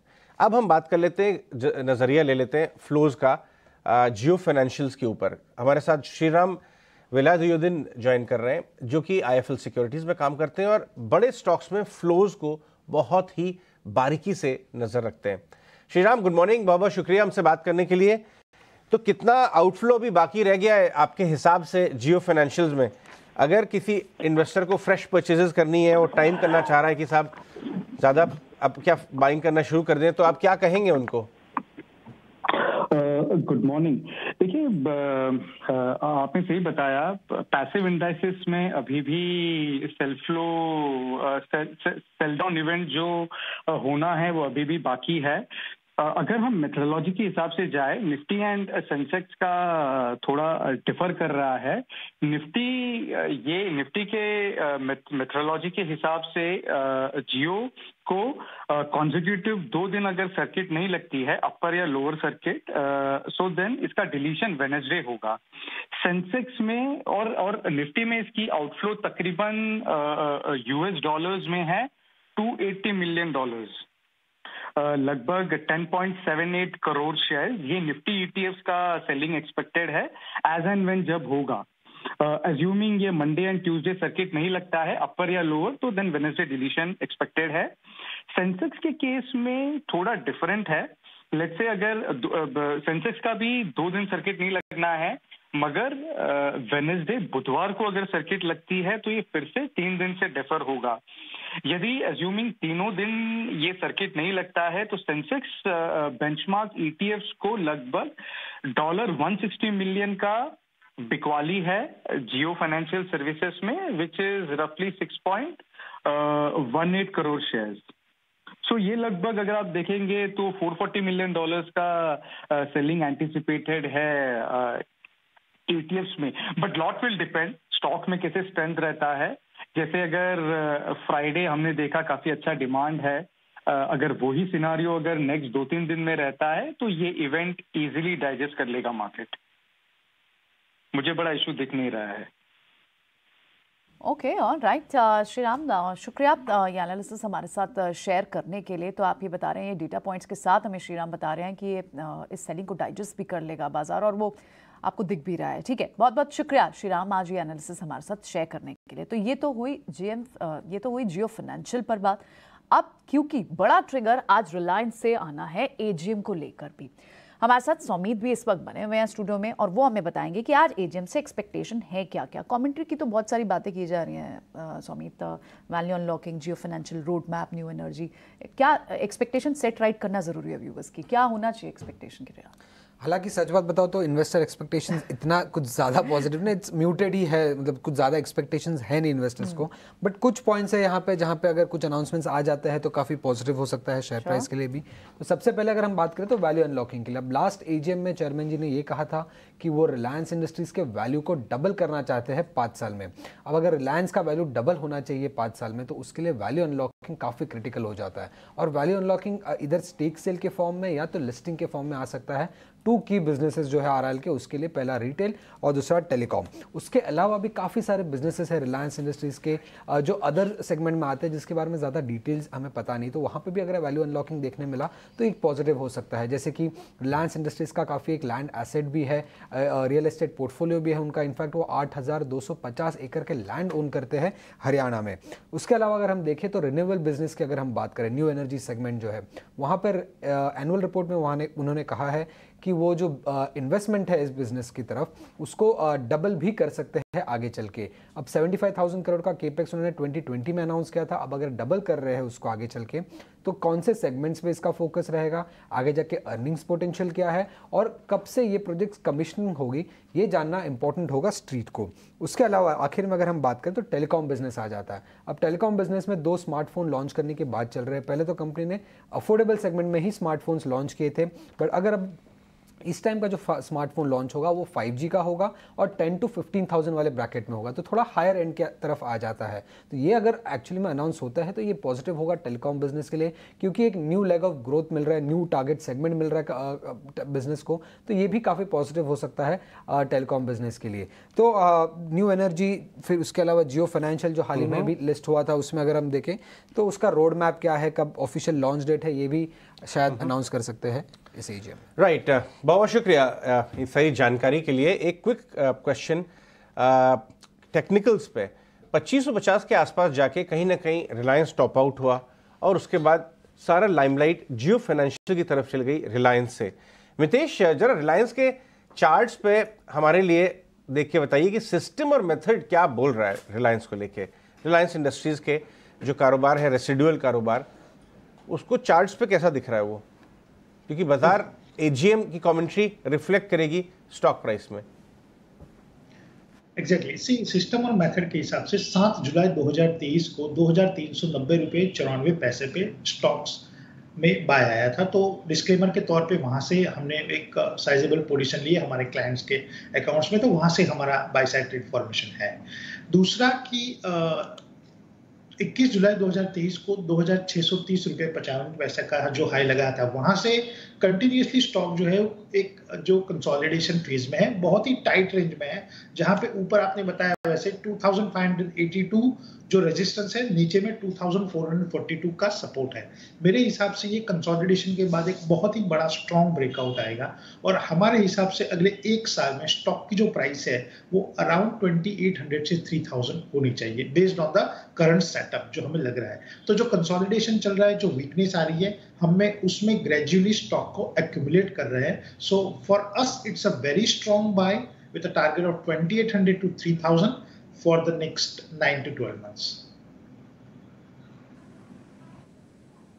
ओके, ठीक है। तो यहाँ पे एनालिसिस भी हो गया शेयर का चार्ट के जरिए और साथ ही डिटेल भी आपको बता दें कि एजीएम से क्या आ सकता है। एक शेयर आज हमने सुबह ही आपके साथ डिस्कस किया था, that is called Tata chemical. Tata chemical पे खबर भी है कि एलआईसी ने अपनी जो होल्डिंग है टाटा केमिकल में वो 7% से 9% कर दी है।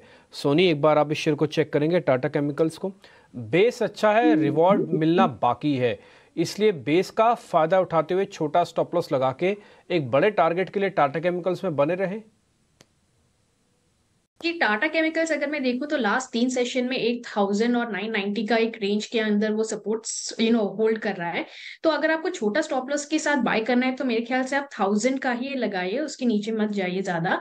एंड ऊपर की तरफ अगर वो क्रॉस कर पाता है 1020 आज के डे में, तो मेरे ख्याल से और थोड़ा उसमें स्ट्रेंथ दिख सकता है आपको 1040 1060 के रेंज में। सो ये एकदम ही छोटा स्टॉप लॉस रहेगा, इंपॉर्टेंट रहेगा। 1020 के ऊपर क्रॉस करते हैं आप उसको बाय कर सकते हैं। पहला टारगेट 1040, स्टॉप लॉस लगाए 1000 का। अगर 1000 को ब्रेक कर जाता है आज तो इसमें अवॉइड कीजिए, इमीडिएटली बाय मत कीजिए, क्योंकि वो थोड़ा सा दोबारा गिर सकता है अराउंड 980 970 के रेंज में। सो ये एक रेंज रहेगा उसका। बट मेरे ख्याल से आज वो 1020 को क्रॉस कर सकता है। So I think it's a good buy, risk reward ratio favourable है अभी यहाँ पे। ठीक है, सुबह हमने भी यही बात रखी थी कि रिस्क रिवॉर्ड फेवरेबल है और इसके अंदर बाय करने में आपको एक अच्छी चीज़ ये मिलेगी, आपके पैसे ज़्यादा नहीं जाएंगे। एक्सपेरिमेंट किया जा सकता है टाटा केमिकल्स के साथ। दूसरा शेयर है औरोबिंदो फार्मा। इस पे भी एक खबर है, इसके फिर से यूएसएफडी से थोड़ी दिक्कत हो रही है, 2-3 ऑब्जर्वेशन वगैरह मिली है। एक बार ज़रा इसको भी चेक करवा लेते हैं। प्रशांत, अगर आप हैं तो ज़रा देख के बताएंगे औरोबिंदो फार्मा में इस समय क्या करें? जी डिम्पी जी, अगर हम इसके हायर टाइम फ्रेम्स को देखें तो काफी बुलिश है। तो ये अगर किसी भी वजह से 810 815 के जोन में आ जाए और वहां से बाउंस करें तो मुझे लग रहा है एक अच्छा बाय बनेगा। स्टॉप लॉस आपका होगा 790, थोड़ा सा और नीचे आने दीजिए। मेरे हिसाब से 810 के आसपास अगर स्पॉट में ही आ जाए तो डेफिनेटली 790 के स्टॉप लॉस से इसको बाय किया जा सकता है एंड टारगेट रखे जा सकते हैं करीबन 845 850 के करीब। ठीक है मितेश, एक कैश का शेयर, क्योंकि आज आपने तीनों चारों कैश के शेयर देखे और बता भी रहे हैं, एक शेयर मेरी तरफ से भी है वीएसटी टिलर्स को। एक बार जरा देखेंगे आप वीकली डेली बेसिस पर, आपको इसके अंदर नया ब्रेकआउट दिख रहा है? अगर दिख रहा है तो इस शेयर को प्लस करना चाहिए। फिर टारगेट स्टॉप लॉस क्या हो? डेफिनेटली इसको प्लस करना चाहिए। Reason being is this that के लास्ट वीक में इसने बहुत ही स्ट्रॉन्ग एक ब्रेकआउट दिया है और वो ब्रेकआउट जो था उसने उसका जो अर्लियर हाई है जो लगाया था 14 अक्टूबर 2021 3,453 रुपया, उसको सक्सेसिवली क्रॉस कर लिया है और स्टॉक जो है अभी ऑल टाइम हाई के ऊपर ट्रेड कर रहा है। तो हमारे हिसाब से डेफिनेटली यहाँ से मिनिमम 15 to 20% की अपसाइड अगले 1 से 3 महीने में बन सकती है। आप स्टॉप लॉस थोड़ा लंबा रहेगा क्योंकि एक ब्रेकआउट के बाद स्टॉक आया है। तो मेरे हिसाब से 3,541 का जो क्लोज है उसमें 3,250 के स्टॉप लॉस है। आप इसमें डेफिनेटली एक पोजीशन ले सकते हैं। पहला टारगेट रहेगा 3,800, दूसरा टारगेट रहेगा 4,000। तो डेफिनेटली बहुत ही स्ट्रॉन्ग ब्रेकआउट है, वीकली ब्रेकआउट है, प्रीवियस हाई को सक्सेसफुली क्रॉस किया है, विथ वॉल्यूम है। डेफिनेटली करंट लेवल के ऊपर बाय करना चाहिए। चेंज कर लिया, ओके और राइट, ठीक है। तो ये तो वही वीएसटी टिलर्स पर बात था। लेकिन अब आपके पोर्टफोलियो में लॉन्ग टर्म के लिए कौन से स्टॉक्स होने चाहिए, यानी आज के मुनाफे का फंडा सनी अग्रवाल हमारे साथ लेकर आए। चाहिए बात करते हैं उनसे।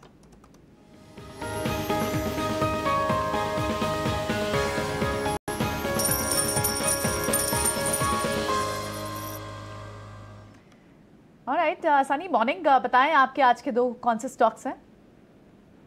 Good morning Priyanka ji. आज का मेरा पहला पिक रहेगा इंडस टावर। कंपनी का मार्केट कैप है 45,000 crore rupees, current market price 169 rupees है और मेरा प्राइस टारगेट रहेगा 200 रुपीज का over the investment horizon of 6 to 12 month. अगर हम कंपनी के बिजनेस की बात करते हैं तो कंपनी एक इंडिया की largest passive telecom tower company है। 22 सर्कल्स में इनका प्रेजेंस है। At the same time in terms of customer, India के जितने भी टेलीकॉम सर्विस प्रोवाइडर है जैसे भारती, रिलायंस, जियो, वोडाफोन, सभी को ये अपना इंफ्रास्ट्रक्चर प्रोवाइड करती है। अगर मैं फर्स्ट क्वार्टर के रिजल्ट की बात करूं तो काफी अच्छे नंबर्स रिपोर्ट किए थे कंपनी ने। नेट सेल्स 3% ऊपर था और प्रॉफिट तकरीबन 180% ऊपर था। 1400 करोड़ का प्रॉफिट दर्ज किया था कंपनी ने। कंपनी में जो एक ओवरहैंग है वो है कि रिसीवेबल फ्रॉम वोडाफोन आइडिया।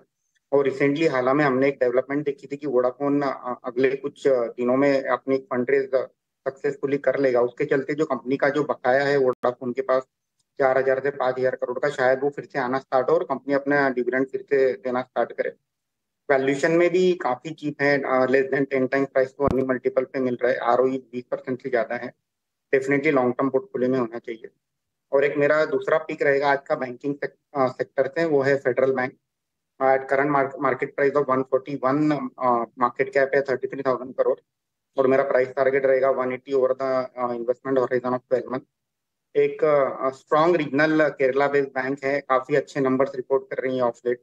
अगर मैं फर्स्ट क्वार्टर के नंबर्स की बात करता हूँ तो एडवांसेस तकरीबन 38% ईयर ओवर ईयर ग्रो होकर 1.8 ट्रिलियन हुए थे। डिपॉजिट में भी काफी अच्छी ग्रोथ देखी थी अपने 29% की, और 2.2 ट्रिलियन की डिपॉजिट है। प्रॉफिट तकरीबन 42% ग्रो होकर 50 करोड़ का प्रॉफिट दर्ज किया था। एसेट क्वालिटी काफी अच्छी है, जीएनपीए 2.4% पे है।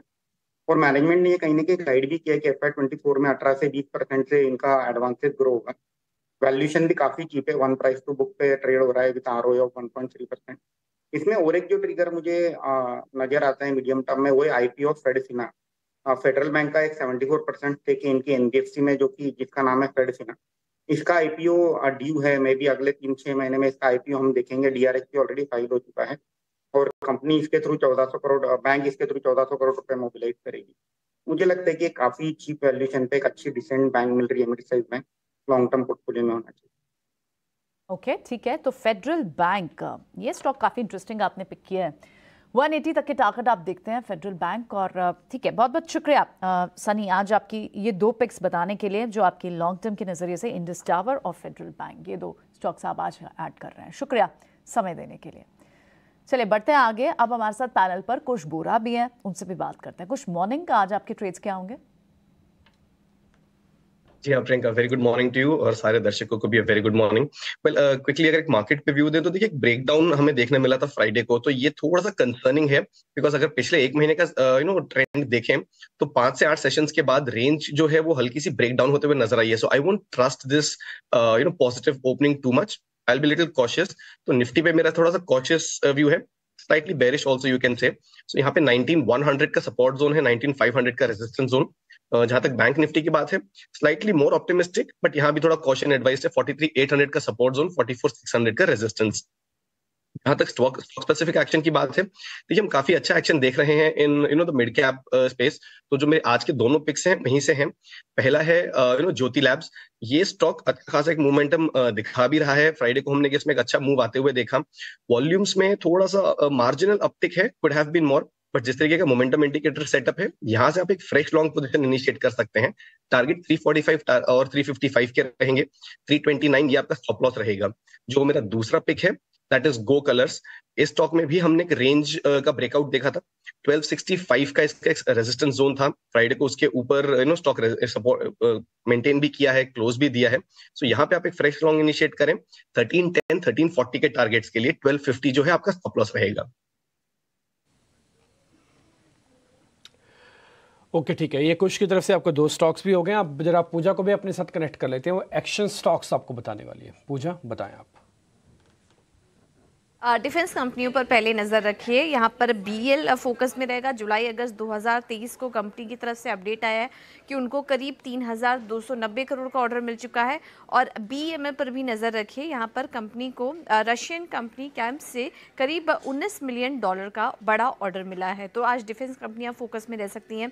और औरोबिंदो फार्मा पर भी असर दिखने को मिल सकता है। US FDA की तरफ से कंपनी की यूनिट 3 को करीब 3 आपत्तियां जारी हुई हैं। जुलाई को इंस्पेक्शन हुई थी जिसमें कि 3 आपत्तियां US FDA ने जारी की है। आज rice stocks KRBL LT foods जैसे शेयरों पर नजर रखें। बासमती के लिए न्यूनतम एक्सपोर्ट प्राइस $1,200 सरकार ने तय कर दिया है। GR इंफ्रा भी फोकस में रहेगा। यहाँ पर कंपनी की एक JV को करीब 3,637 करोड़ का बड़ा ऑर्डर मिला है।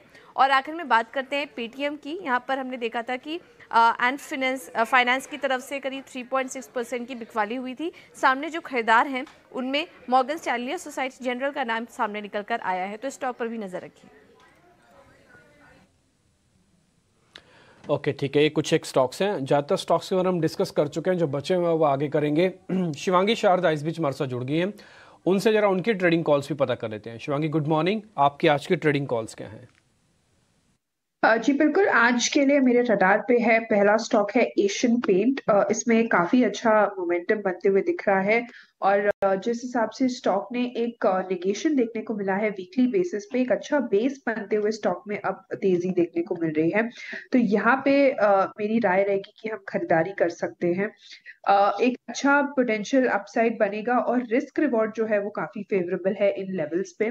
तो यहाँ पे नेक्स्ट टारगेट्स बनते हुए जो दिख रहे हैं वो है 3400 के और 3200 के एक स्टॉप लॉस को हम 3195 के एक स्टॉप लॉस को हम बनाते हुए इसमें ट्रेड कर सकते हैं। दूसरा पिक मेरा रहेगा एस्कॉर्ट्स पे।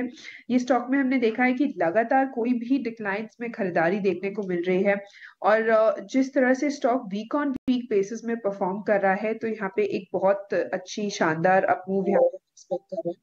तो यहाँ पे मेरी राय रहेगी कि हम खरीदारी करें।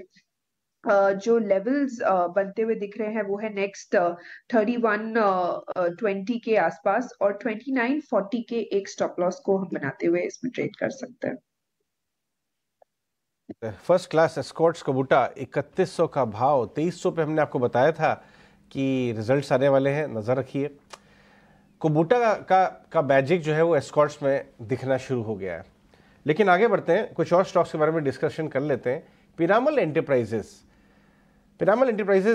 एक स्टॉक है, लेके आइए। आज उसका इन्वेस्टर डे है, 1000 का भाव क्रॉस हो चुका है और शुक्रवार को करीब 3% ऊपर था। तो आज दोपहर के बाद कमेंट्री पर नज़र रखिएगा, काफ़ी लोग मिलने जा रहे हैं, इन्वेस्टर डे है उसका। और इनका जो होलसेल रिटेल का जो लोन बुक है वो आधा आधा हो गया है। आपको याद होगा स्टॉक 600 का भाव था, 75% बुक होलसेल थी, वो चिंता की बात थी। जैसे जैसे उन्होंने होलसेल बुक कम की है, स्टॉक का भाव बढ़ता चला गया। तो आज उस पर अपडेट आएगा। लेकिन आयुष, पिरामल एंटरप्राइज के चार्ट को जरा शॉर्ट टर्म में देख के बताएं, जिस हिसाब से ये नीचे आया है 700 के भाव से। चलिए शिवांगी से डिस्कस कर लेते हैं। शिवांगी, आप बताइए पिरामल एंटरप्राइज का चार्ट क्या कह रहा है? जी, पीईआर का हम अगर चार्ट स्ट्रक्चर देखें तो यहाँ पे हमने देखा है कि एक कंसोलिडेशन में स्टॉक कामकाज कर रहा है। वीक ऑन वीक बेसिस में हमने देखा है कि 5 हफ्तों से कम अपनी रेंज को नहीं तोड़ पा रहा है ऑन ईदर साइड्स। तो यहाँ पे मेरी राय रहेगी कि हम वेट एंड वॉच कर सकते हैं। कोई कन्विक्शन ट्रेड बनते हुए नहीं दिख रहा है। अगर ये रेंज से निकलता है तब हम इसमें एंटर करने के सोच सकते हैं। इसका एक हर्डल्स है 1115 के आसपास। ये तो बात हुई पिरामल पर बात। लेकिन आज के जो बड़े ट्रिगर्स हैं उस पर जो बड़ा एक ट्रिगर है वो रिलायंस का एजीएम है। उस पर जब आज सुबह हमने निकुंज से जब बात की थी कि उनकी एक्सपेक्टेशन क्या है, क्या निकल के आ सकता है एजीएम से, तो उन्होंने सुनिए क्या बताया हमें। एक बार फिर से आपको सुनवाते हैं। तो मुझे लगता है कि नियर टर्म के अंदर इस मार्केट के अंदर ट्रिगर्स नहीं है, मगर क्योंकि ग्लोबल क्यू स्ट्रांग है और हालांकि फेड ने बोला है कि इंटरेस्ट रेट वो बढ़ा सकते हैं, उसके बावजूद अगर मार्केट ऊपर जा रहे हैं तो इसका मतलब यह है कि मार्केट इस समय नियर टर्म में ग्लोबल क्यूज से क्यू ज़रूर लेगा, क्योंकि ग्लोबल क्यू स्ट्रांग है। मार्केट के अंदर बहुत बड़ी गिरावट देखने को नहीं मिल सकती है। मगर मेरा जो मानना है, क्योंकि निफ्टी ऐसे कगार पर खड़ा है जहाँ की वह रेजिस्टेंस तोड़ करके एक नई दिशा बनाने वाला ही था, पर ग्लोबल क्यू स्ट्रांग है तो मार्केट के अंदर थोड़ा सा पुल बैक 1-2 दिन के लिए मिलेगा। उसके बाद देखते हैं, उसके बाद अगर मार्केट नीचे आता है तो क्या निफ्टी पहले गिरेगा या mid and small cap stocks पैसे पहले गिरेंगे। मेरा यह मानना है कि मार्केट की जो अपसाइड है वह बाउंस बैक कहलाएगी कुछ दिनों के लिए, और मार्केट की जो डाउन साइड है वह बोलना अभी मुश्किल है। हम अंग्रेजी में हमेशा कहावत बोलते हैं 1 step forward 2 steps back. I think हम उस फेज़ में आ चुके हैं कि market 1 step forward 2 step back करने वाला है। जो दिशा अप्रैल मई जून में थी वह थी 3 steps forward and no step back, मगर अब मार्केट 1 स्टेप फॉरवर्ड और 2 स्टेप्स बैक है। तो हम 1 कदम आगे लेते हैं, 2 कदम पीछे जा रहे हैं। आई थिंक हम उस फेज ऑफ मार्केट में है अभी। इस पी मल्टीपल से यह कोई अज्यूम करे कि 50 के पी मल्टीपल 100 के पी मल्टीपल हो जाएंगे, 70 के पी मल्टीपल्स 150 के पी मल्टीपल हो जाएंगे, स्पेशली फॉर B2B बिजनेसेस, ये बोलना बहुत मुश्किल है। इनकी टॉप लाइन अच्छी रहेगी, इनकी ग्रोथ अच्छी रहेगी, इनकी ऑर्डर बुक अच्छी रहेगी, मगर इस लेवल पर अगर आप 15 से 20% प्रॉफिट बुक करते हैं तो उसके अंदर मेरे हिसाब से कोई नुकसान नहीं है। मार्केट के अंदर एक फेज़ आता है, इस समय आपको इन स्टॉक्स के अंदर एक री रेटिंग का फेज़ मिल रहा है, क्योंकि इन री रेटिंग के फेज़ के अंदर मार्केट इस समय तेज़ी से ऊपर जा रहे हैं।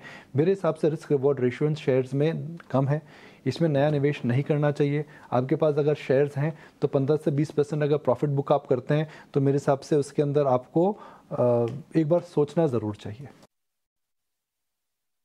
ठीक है, तो यहाँ पे मार्केट्स को लेकर, डिफेंस शेयर्स को लेकर, रिलायंस को लेकर सब कुछ निकुंज ने अपनी बात आपके सामने रख दी है। अब हम थोड़ा और आगे बढ़ते हैं और अब फटाफट से एक बार ये भी समझ लेते हैं कि इस समय क्या खबर है उस सेगमेंट के अंदर। शरद के पास आज कौन सी न्यूज़ है?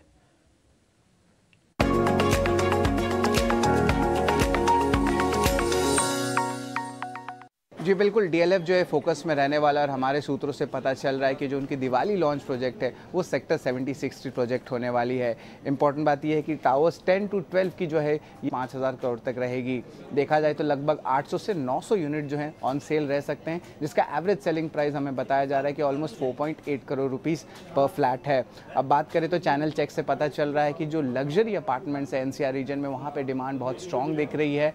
और जो नॉन लिस्टेड प्लेयर्स है एमआर, उन्होंने भी कहा कि जो इंक्वायरीज़ है वो बढ़ चुकी है लग्जरी प्रोजेक्ट्स के लिए, स्पेशली जो है आपके दिवाली लॉन्च में जिस तरह फेस्टिव सीजन स्टार्ट होने वाला है।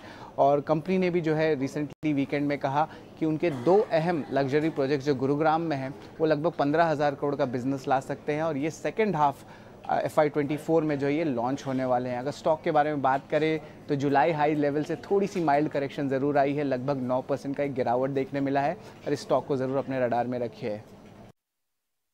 ठीक है, ऑल राइट। तो डीएलएफ को रडार पर रखना है। लगभग 4000 से 5000 करोड़ के वैल्यू के बिजनेस की बात की जा रही है, तो इस स्टॉक पर तो ऑफकोर्स नज़र रखना होगा। और दिवाली तक के लिए प्रोजेक्ट की बात की जा रही है, और डीएलएफ के हमें प्रोजेक्ट्स के पुराने प्रोजेक्ट्स का भी रिस्पॉन्स रेट याद है कि किस तरह से उनके रिस्पॉन्स रेट मिला। तो जो लास्ट उनका प्रोजेक्ट सेल आउट हुआ था, लेकिन सितंबर में कंपनी ऐलान कर सकती है अपने नए प्रोजेक्ट्स का, तो इस स्टॉक को ध्यान में ज़रूर रखेंगे। इनफैक्ट डीएलएफ पर एक राय भी ले लेंगे, लेकिन अभी फिलहाल बढ़ेंगे आगे और वमाक्षी से समझेंगे आज की बिग बोल्ड ब्रोकरेज।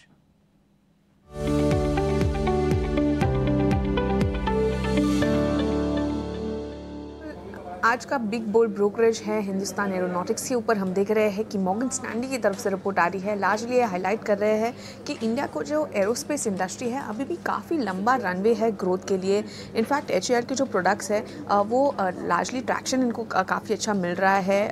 ओवरऑल अगर हम देखें तो एक्सपोर्ट ऑर्डर्स के चलते भी स्टॉक उनके बुल के सिनेरियो के पास जाता हुआ नज़र आ रहा है, और वैल्यू एडिशन भी लोकली बढ़ सकता है। उन्होंने एक MOU साइन किया है GE के साथ, तो इसी के चलते इसका जो वैल्यूएशन एडिशन है वो भी बढ़ सकता है। तो लार्जली इन सारे पॉजिटिव फैक्टर्स के चलते मॉर्गन स्टैनली ने एचएआर पर अपनी ओवरवेट की राय को ज़रूर बरकरार रखा, मगर अपना टारगेट प्राइस उन्होंने सिग्निफिकेंटली बढ़ाया है। 3,471 से बढ़ाकर 4,365 रुपीज़ प्रति शेयर पर कर दिया है।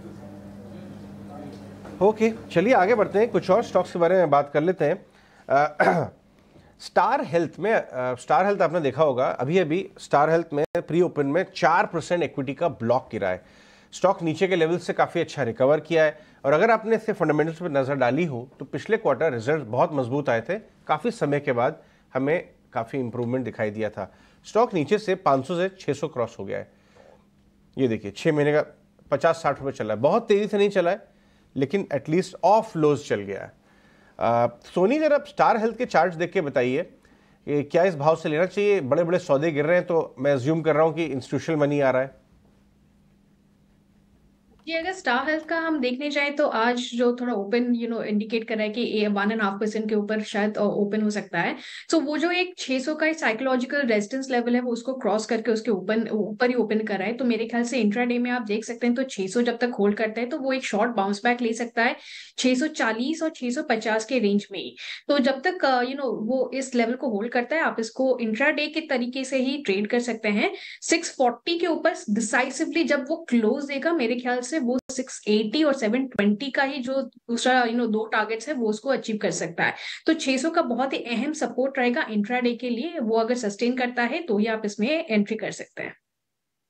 क्विक क्वेश्चन लूंगा मैं कैपेसिटी के ऊपर। वहां पे एक रेटिंग अपग्रेड आया है। इंफ्रा स्टॉक्स में रेटिंग अपग्रेड इंपॉर्टेंट इसलिए होता है क्योंकि कॉस्ट ऑफ बोरोइंग नीचे आती है। अविनाश, कैपेसिटी देखेंगे आप 200 पे?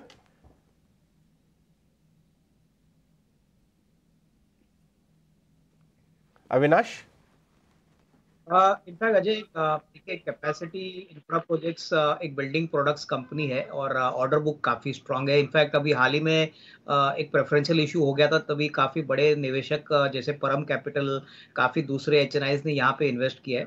मुझे लग रहा है कि देखिए बहुत समय के बाद कंपनी ने एक अच्छा बाउंस बैक और अच्छा रिकवरी दिखाया है, तो hopefully FY24 should be a much better year. मुझे लग रहा है कि इवन करंट लेवल पे अगर किसी को निवेश करना है मीडियम टू लॉन्ग टर्म के लिए, तो मेरे ख्याल से ट्रैक्शन काफी दिख रहा है, ऑर्डर बुक अच्छी है, अभी एग्जीक्यूशन का समय है, तो मेरे ख्याल से definitely I think FY24 should be lot better compare to FY23। तो डेफिनेटली एक मीडियम टर्म के पॉइंट ऑफ व्यू से एक रिस्क रिवॉर्ड काफी अच्छा बेटर है। ओके ठीक है, 40-45 सेकंड बाद मार्केट खुल जाएगा और इस बीच आपको जरा फ्रीज लेवल पहले दिखाते हैं निफ्टी के, फिर बैंक निफ्टी के, सेंसेक्स के भी 32 पॉइंट ऊपर आज खुल रहा है। हालांकि आप गिफ्ट निफ्टी थोड़ी देर पहले देख पा रहे थे, वहाँ पे 51 पॉइंट था, लेकिन कोई बात नहीं, हम 300 पे ही डॉट खोलेंगे, इसलिए पहले 10-15 मिनट देख ही लिया। अगर 300 के ऊपर आके टिक जाए, थोड़ा बड़े शेयर्स की लीडरशिप आ जाए तो आपका काम बन जाएगा, थोड़ी शॉर्ट कवरिंग आ जाएगी, नहीं तो फिर थोड़ा दूर रहिएगा मार्केट से अगर आपको शॉर्ट करना नहीं आता या अगर आप पुट नहीं ले सकते तो। अब आते हैं गेनर्स पे। निफ्टी में आज अदानी एंटरप्राइजेस ठीक खुलेगा, BPCL ठीक खुलेगा, थोड़ा ऑयल वाला फैक्टर काम करेगा। इसके अलावा अल्ट्राटेक के अंदर भी आज मजबूत ओपनिंग मिलेगी, पोर्ट भी आज ठीक खुलेगा। एडवांस डिक्लाइन इस हिसाब से कम 1000 का नंबर होना चाहिए, अगर ऐसा आता है तो कम से कम शायद थोड़ा टिल्ट रहेगा ऊपर की तरफ आने का। 1300 का नंबर है, ये अच्छा नंबर है। Reliance industries, HDFC bank, L&T, ये 3 शेयर स्टार्टिंग में दिखाइएगा, फिर उसके बाद आप दिखाइएगा TCS और फिर इन्फोसिस। ये 5 शेयर पहले ही रख दीजिएगा टेबल पे ताकि पता लग पाए कि इनकी ओपनिंग कैसे हो रही है। उसके बाद हम फिर धीरे धीरे करके एक एक पॉइंट हम आपके सामने रखेंगे। 43 पॉइंट की बढ़त, निफ्टी आ गया 19,300 के ऊपर। देखते हैं अभी क्या होता है इसके अंदर, और थोड़ा 5-7 मिनट का और टाइम दीजिएगा। बैंक निफ्टी में जो 44,000 का सपोर्ट है वो अभी भी बरकरार है, इसने भी हल्की सी बढ़त, करीब 38 पॉइंट की बढ़त यहाँ पे आपको दिखाई है। अब मैं आता हूँ गेनर्स पे। निफ्टी को आज कौन को सपोर्ट दे रहा है शुरुआत में? अदानी के दोनों शेयर, अदानी पोर्ट और अदानी एंटरप्राइजेस, ये आज दोनों टॉप गेनर बने हैं निफ्टी के अंदर। और आपको पता है कि सेबी की रिपोर्ट भी दाखिल हो चुकी है। L&T, सिप्ला और BPCL, इन सब के पास भी आज करीब 1% तक की बढ़त आपको शुरुआत में आती हुई दिखेगी। अब कमज़ोर कौन है? टाटा मोटर्स है, ब्रिटानिया है, HUL है, थोड़ा बहुत बजाज फाइनेंस है। इसमें थोड़ा वो इंटरेस्ट रेट वाला एंगल भी आप मान के रखिएगा, वो भी एडिड हो रहा है। लेकिन इन सब में जितने शेयर्स मैंने आपको गिरावट के बोले, इस समय भी 1% से ज़्यादा की गिरावट किसी में नहीं है। 300 को होल्ड करने की थोड़ी होड़ सी लग रही है, थोड़ा अच्छा भी लग रहा है क्योंकि डेरिवेटिव एक्सपायरी का वीक है, इसलिए अब 322 का नंबर आपको मिल गया। एक बार आप बैंक निफ्टी भी स्क्रीन पर दिखाइएगा, वो शेयर्स भी आपको देखने ज़रूरी, बैंक निफ्टी भी देखना ज़रूरी है। अब आते हैं नेक्स्ट 50 के अंदर क्या हो रहा है, फिर छोटे मझोले शेयर्स के बारे में आपको जानकारी मिल जाएगी। जोमेटो करीब 3.25% ऊपर, डी-मार्ट, BEL, वेदांता, जैसे कुछ एक शेयर्स हैं जो 1 से 1.5% आज मजबूती के साथ चल रहे हैं। इसमें अंबुजा सीमेंट को भी आप काउंट कर सकते हैं, ये भी 1.5% ऊपर है। Varun beverages, ICICI prudential, HDFC, AMC, ये कुछ एक शेयर्स हैं जो आज आपको थोड़ा कमज़ोर भी दिखने जा रहे हैं। कुल मिला के अब एडवांस डिक्लाइन जो है 1500 शेयरों को पार कर गई है।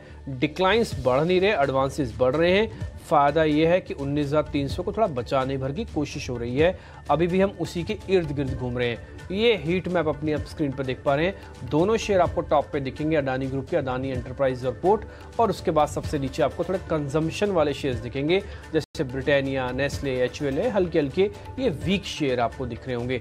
L&T और सिप्ला भी आज थोड़ा इंडेक्स को हेल्प कर रहा है थोड़ा ऊपर रखने की। तो ये हीट मैप है छोटे मझोले शेयर्स के अंदर क्या हो रहा है, और साथ ही अब एक्सपर्ट्स कौन से ट्रेड आपको देंगे ओपनिंग के बाद, ये प्रियंका आपको बता रही है। बिल्कुल, एब्सोल्युटली। इनफैक्ट मिड कैप थोड़े से सॉफ्ट ज़रूर आपको शुक्रवार को दिखे थे, लेकिन आप अभी फिलहाल फेस ऑफ इट जिन स्टॉक्स में अच्छी स्ट्रेंथ बनी हुई थी लास्ट वीक भी, वहाँ उन्होंने फिर से आप एक मोमेंटम बनाया हुआ दिख रहा है।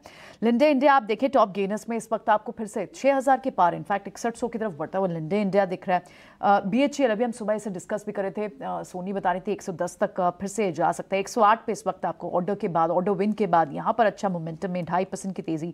ट्राइडेंट थोड़ी सी प्रॉफिट बुकिंग लास्ट वीक में आई थी, लेकिन मोमेंटम अब भी फिर से इन स्टॉक्स का बना हुआ है, 2.5% की तेजी वहाँ है। सन टीवी जैसे स्ट्रॉन्ग काउंटर्स, न्यूज़ बज़, जी में आपको लगभग 1.5% की तेजी दिख रही है।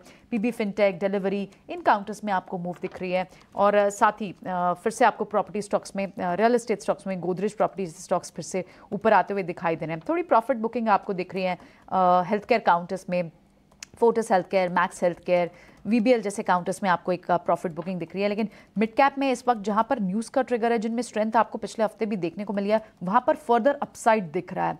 स्मॉल कैप में अगर बात करें तो वहां पर ब्राइटकॉम में अनदर 5% का स्लाइड दिख रहा है। ये लास्ट वीक से हम देख रहे हैं, इसमें जो कंप्लायंसेस का एक प्रॉब्लम है वहाँ पर, उसके चलते आप देख रहे हैं अनदर 5% यहाँ गया है। बजाज इलेक्ट्रिकल्स आपको थोड़ा सॉफ्ट दिखाई दे रहा है। केसी इंटरनेशनल जैसे स्टॉक्स में आपको गिरावट दिख रही है, लेकिन बढ़ने वाले में India bull housing finance 2%, Suzlon another 5%। तो जहाँ स्ट्रेंथ है, जुबिलेंट इंग्रीविया 2.5% की तेजी वहाँ पर दिख रही है केमिकल स्पेस के स्टॉक्स में भी।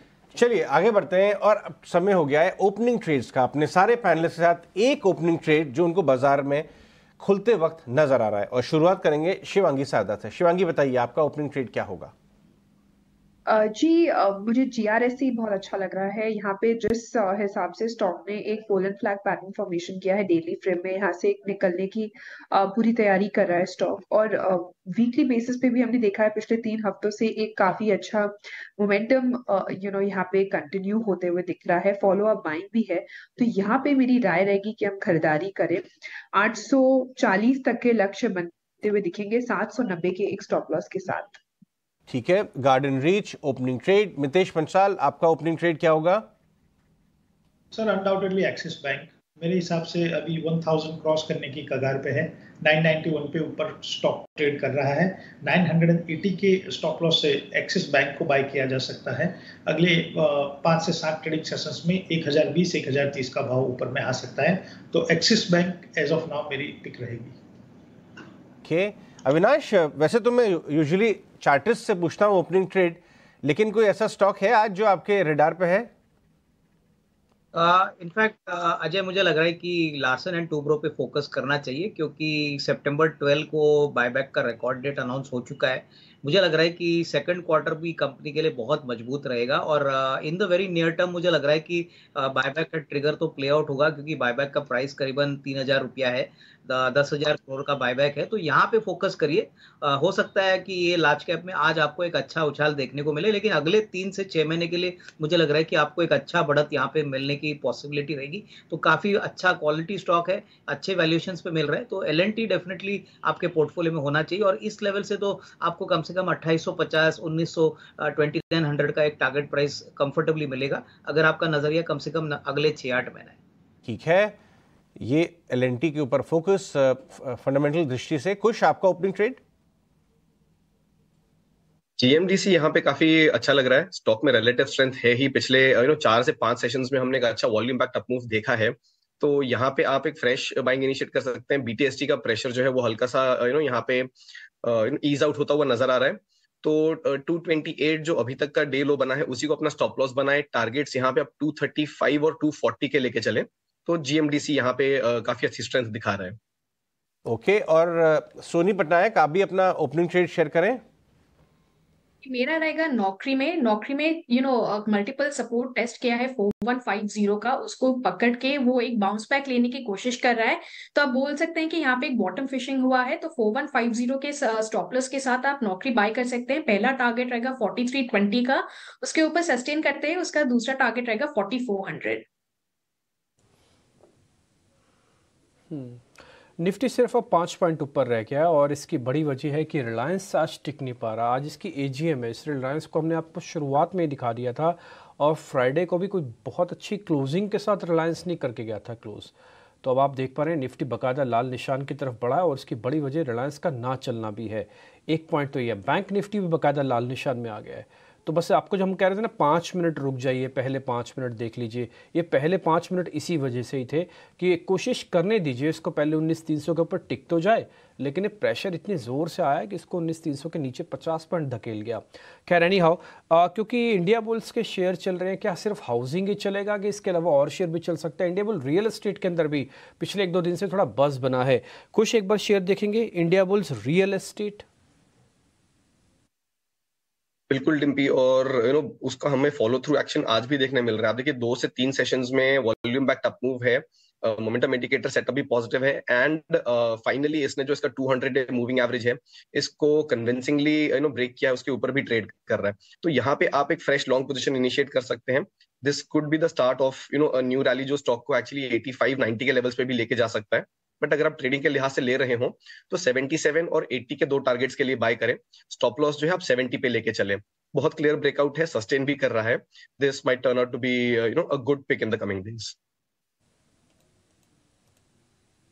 ओके, ठीक है।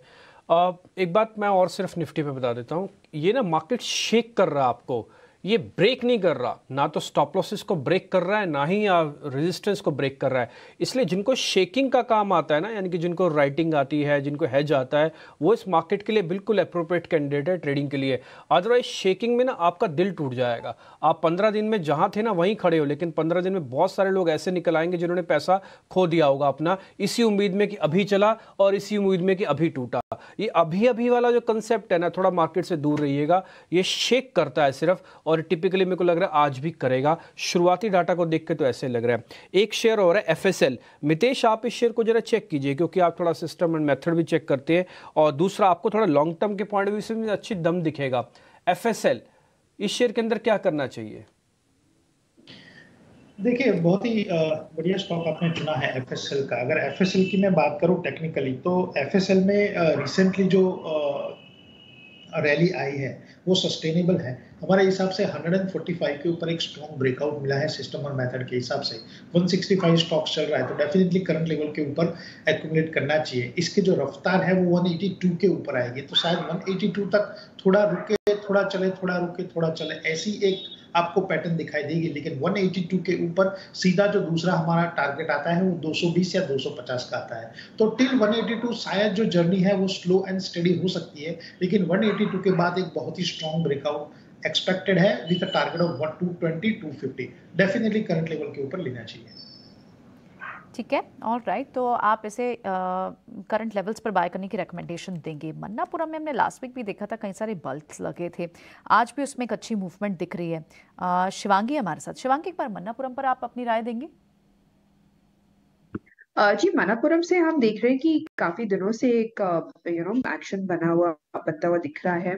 और यहाँ पे अगर हम चार्ट स्ट्रक्चर देखें तो स्टॉक हमने देखा है कि कल के पिछले सेशन में भी एक हायर जोन्स की तरफ ट्रेड करने की कोशिश किया, पर वहां पे होल्ड नहीं कर पाया। आज भी एक नेगेशन जरूर देखने को मिला है, पर मेरा यहाँ मानना है कि ये सस्टेन करना इम्पोर्टेंट है, तभी कोई एक ट्रेड बनते हुए दिख रहा है। 145 के अगर ऊपर होल्ड कर रहा है तब यहाँ पे हम एक बाय कॉल इनिशिएट कर सकते हैं 150 तक के लेवल्स के लिए। पर ध्यान रहे 145 निकलते ही हमें इसको ट्रेड लेना है। ठीक है, ऑल राइट। पिरामल एंटरप्राइज, वहाँ पर आपको लगभग 2.5% की तेज़ी दिख रही है। फाइनेंस काउंटर सारे ही अच्छे मूव में दिख रहे हैं इस वक्त, और साथ ही कुछ और काउंटर्स अगर देखें तो सीमेंट में, इंडिया सीमेंट में भी आपको अच्छी मूव दिख रही है। कहाँ एक बेटर होगी, पिरामल एंटरप्राइज या फिर इंडिया सीमेंट्स? कुछ तो जिस तरीके का सेटअप अभी है प्रियंका, देखिए यहाँ पे पिरामल एंटरप्राइजेस को आप कंसिडर कर सकते हैं। हालांकि एक रिबाउंड इंडिया सीमेंट्स में डेफिनेटली है, but it is very delicately poised close to 20 day moving average. तो मैं कहूंगा यहाँ थोड़ा सा वॉचफुल रहें। बट इसके सामने अगर मैं पिरामल एंटरप्राइजेस देखूं तो बिल्कुल एक रेंज का मूवमेंट है, लेकिन 2 दिनों का जो सेटअप है इसका काफी अच्छा है। हम फॉलो थ्रू बाइंग आज जो देख रहे हैं थोड़ी एनकरेजिंग है। यहाँ पे भी आपको 1100-1110 के जो जोन है यहाँ पे रेजिस्टेंस मिलेगा, लेकिन अगर आप ट्रेड लेना चाहें for a very near term intraday और for the next couple of days, तो इन टारगेट्स के लिए आप पिरामल एंटरप्राइजेस में एंटर कर सकते हैं। स्टॉप लॉस यहाँ पे आप बहुत टाइट लेके चले 1070 का। तो ओवरऑल सेटअप के हिसाब से मार्जिनली ही सही, बट पिरामल एंटरप्राइजेस का सेटअप यहाँ बेटर लग रहा है। कुछ और इंपॉर्टेंट पिरामल एंटरप्राइजेस हमने फ्राइडे से ही बताया कि ये आज इन्वेस्टर डे है। कमेंट्री इनके लोन बुक की बदलाव की आएगी, बाजार को पसंद आएगी। लेकिन एक और एनबीएफसी पे फोकस डालना जरूरी है, वो है इंडोस्टार कैपिटल। इंडोस्टार आज सर्किट पर लगा हुआ है। अविनाश, इंडोस्टार की आज खबर ये आई है कि उन्होंने बताया था कि हम रिटेल की तरफ जा रहे हैं। कुछ पिरामल एंटरप्राइज ऐसी सिमिलर स्टोरी है। जितना ज़्यादा वो रिटेल की तरफ जा रहे हैं, आज उन्होंने और कुछ अपने होलसेल लोन कुछ ARC को बेच दिए। तो बाजार को मैसेजिंग ये जा रही है कि ये कंपनी वही कर रही है जो करने की कोशिश कर रही है, जो उन्होंने गाइड किया था। इंडोस्टार में बड़े दिग्गज इन्वेस्टर आए, खेमानी साहब और भी बहुत कुछ पिछले कुछ दिनों में 180 के भाव पे प्राइस टू बुक देखें, किसकी ना देखें, या इन्होंने जो गाइड किया वो देखें। ये थोड़ा पोजिशनल स्टॉक है, डिलीवरी वाला। आपकी क्या राय है?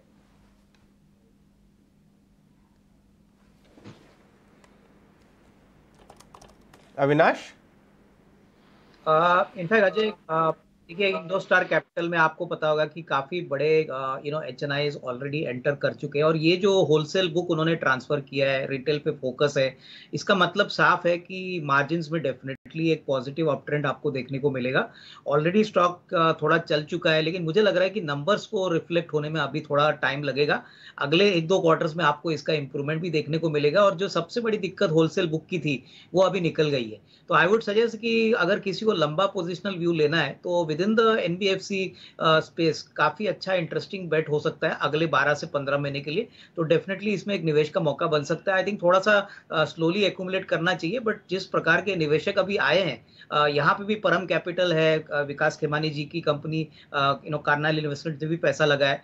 Most importantly fundamentals are going to change significantly from the second half of FY24 onwards. तो ये डेफिनेटली एक इंटरेस्टिंग बेट है। जिनको कम से कम 12-15 महीने का व्यू लेना है, वहां पे जरूर एक खरीदे कर सकते हैं।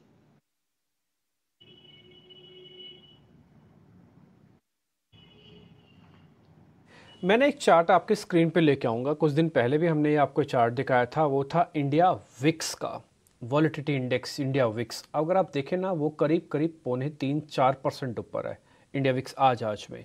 ये जो चार्ट अभी आपकी स्क्रीन पर आएगा ना, ये फिर से उसी जगह पर आके हिट कर रहा है जहाँ पर अगर ये ब्रेकआउट बना तो बिलीव मी 19,300 तो फिर आपका एक रेजिस्टेंस हो जाएगा सपोर्ट की जगह पे। और हो सकता है, कोई बड़ी बात नहीं, आप 19,000 को टेस्ट कर जाओ सिर्फ एक्सपायरी से पहले। ये इंडिया विक्स का चार्ट आप अपनी स्क्रीन पर देख पा रहे हैं। ये 4th टाइम है जब एक अटेम्प्ट ले रहा है, और ये अभी का नहीं है, ये सितंबर से, लास्ट ईयर से। अभी आप ऑलमोस्ट सितंबर की तरफ एंटर कर रहे हो, तो 1 साल के अंदर बाजार ने जो दम दिखाना था वो दिखाया, लेकिन अभी ये ब्रेकआउट का कैंडिडेट बन रहा है, यानी कि मार्केट के अंदर फियर बढ़ रहा है। बस यही पॉइंट मेरे को एक आपको नोटिस कराना है, इसलिए अपने वित्तीय सलाहकारों से पूछ के ही कुछ काम कीजिएगा। वो कंफर्ट जो आपको 1 साल पहले हुआ करता था ना, अब वैसा कंफर्ट आपके पास नहीं होगा। थोड़ा आगे बढ़ते हैं, कुछ एक जरा और स्टॉक्स चेक कर लेते हैं। यहाँ पे शुरुआती बढ़त अच्छी है। इन्फोसिस और टीसीएस कोशिश कर रहे हैं थोड़ा ठीक करने की बाजार को। इन्फोसिस पे एक बार कुछ आपके रिकमेंडेशन, कोई सौदा है तो फिर बताइए। डिम्पी, थोड़ा सा इसमें वेट एंड वॉच करें। रेजिस्टेंस जोन के करीब है, तो यहाँ पे हो सकता है कि आप सेलिंग प्रेशर या साइडवेज मोमेंटम जो है ये बिल्ड होते हुए देखें। तो 1430 का एक लेवल है जिसको मैं क्लोजली वॉच कर रहा हूँ। यहाँ पे इसका 200 डे मूविंग एवरेज भी है, तो इसको क्रॉस करेगा तब आप इसमें एक फ्रेश पोजीशन बनाए। हालांकि नियर टर्म जो इसका ट्रेंड रहा है ये अपवर्ड्स ही रहा है, but now since it's close to the resistance, यहाँ पे आपके लिए रिस्क रिवॉर्ड रेशियो फेवरेबल नहीं रहेगा। तो कोई फ्रेश पोजीशन अगर आप लेना चाहें तो 1430 के ऊपर ले। एग्जिस्टिंग पोजीशन अगर आप निचले लेवल से लेके चल रहे हो तो 1380 के करीब अपना ट्रेलिंग स्टॉप लॉस बना के चले, ये सलाह रहेगी इन्फोसिस में। ओके, ठीक है। एक शेयर और है लिस्ट के अंदर, वो है जोमेटो। ये इसी रेंज के आसपास ट्रेड कर रहा है। जोमेटो पे अमितेश आपकी कोई रिकमेंडेशन है क्या? यस, जोमेटो के ऊपर जब स्टॉक अराउंड 50-55 चल रहा था तो सिस्टम मेथड के हिसाब से एक बाय साइड रिकमेंडेशन दिया था हमने, और अभी भी वो बाय साइड रिकमेंडेशन जो है वो इंटैक्ट है, क्योंकि हमें लग रहा है कि एक ट्रेंड रिवर्सल है और यहाँ से 100 रुपीज़ एक साइकोलॉजिकल लेवल है और रिटेलर के पास बहुत सारा स्टॉक है, तो वहाँ से एक प्रेशर दिखता है हमको। लेकिन जिस दिन 100 रुपीज़ के ऊपर वीकली चार्ट के ऊपर क्लोज आएगा स्टॉक डिम्पी, उसके बाद इसकी रफ्तार बढ़ेगी और हमारा जो अगले 6 से 9 महीने का टारगेट है वो 120 से लेके 135 का है। तो डेफिनेटली करंट लेवल के ऊपर और लोअर लेवल के ऊपर एक्यूमुलेशन करने की रिकमेंडेशन रहेगी। ठीक है। हिंद कॉपर अनदर 2%, इसमें भी अच्छी खासी मूव बनी हुई है, 2.5% इनफैक्ट। हिंद कॉपर पर इन लेवल्स पर एंटर करना क्या थोड़ा रिस्की होगा कुछ?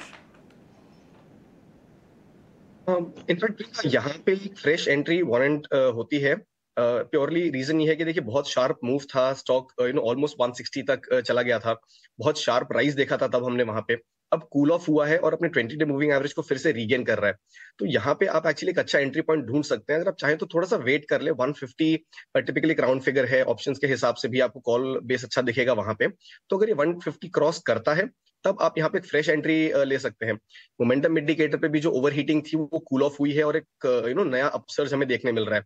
तो मैं 150 के लेवल को क्लोजली वॉच करूंगा, इसके ऊपर ट्रेड करता है, सस्टेन करता है, तब मैं यहाँ पे 155 और 160 के जो रीसेंट हाइस थे उनके लिए बाय करूंगा। स्टॉप लॉस में लेके चलूंगा 147 के करीब।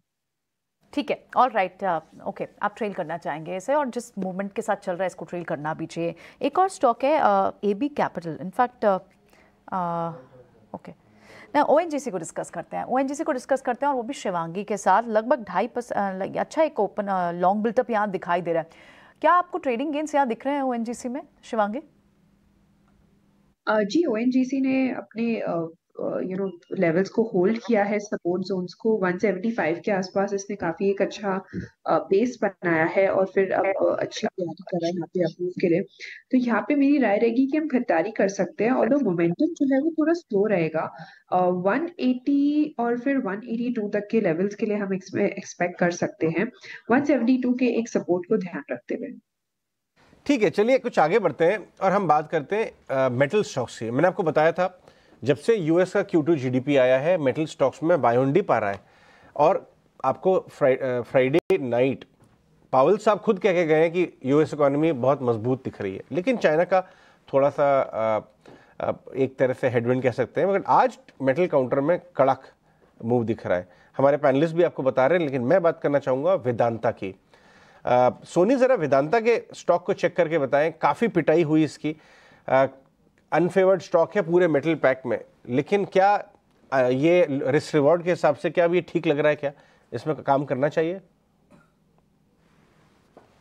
देखो तो रिस्क आपका रहेगा 230। आज अगर वो 236 238 के अराउंड क्रॉस सस्टेन कर रहा है, 230 का आप एक स्टॉप लॉस लगा सकते हैं, यही इसका एम लेवल रहेगा। साइकोलॉजिकल भी यही सपोर्ट लेवल है उसका, और ये इसी लेवल को सस्टेन होल्ड करते हुए बाउंस बैक करने की बहुत कोशिश कर रहा है।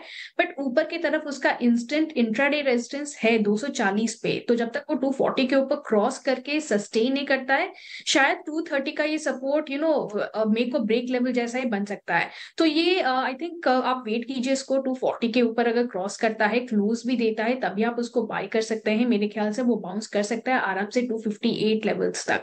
तो ये इट इज इंपॉर्टेंट कि आज वो 240 के ऊपर क्रॉस करके क्लोज भी दे पाता है कि नहीं।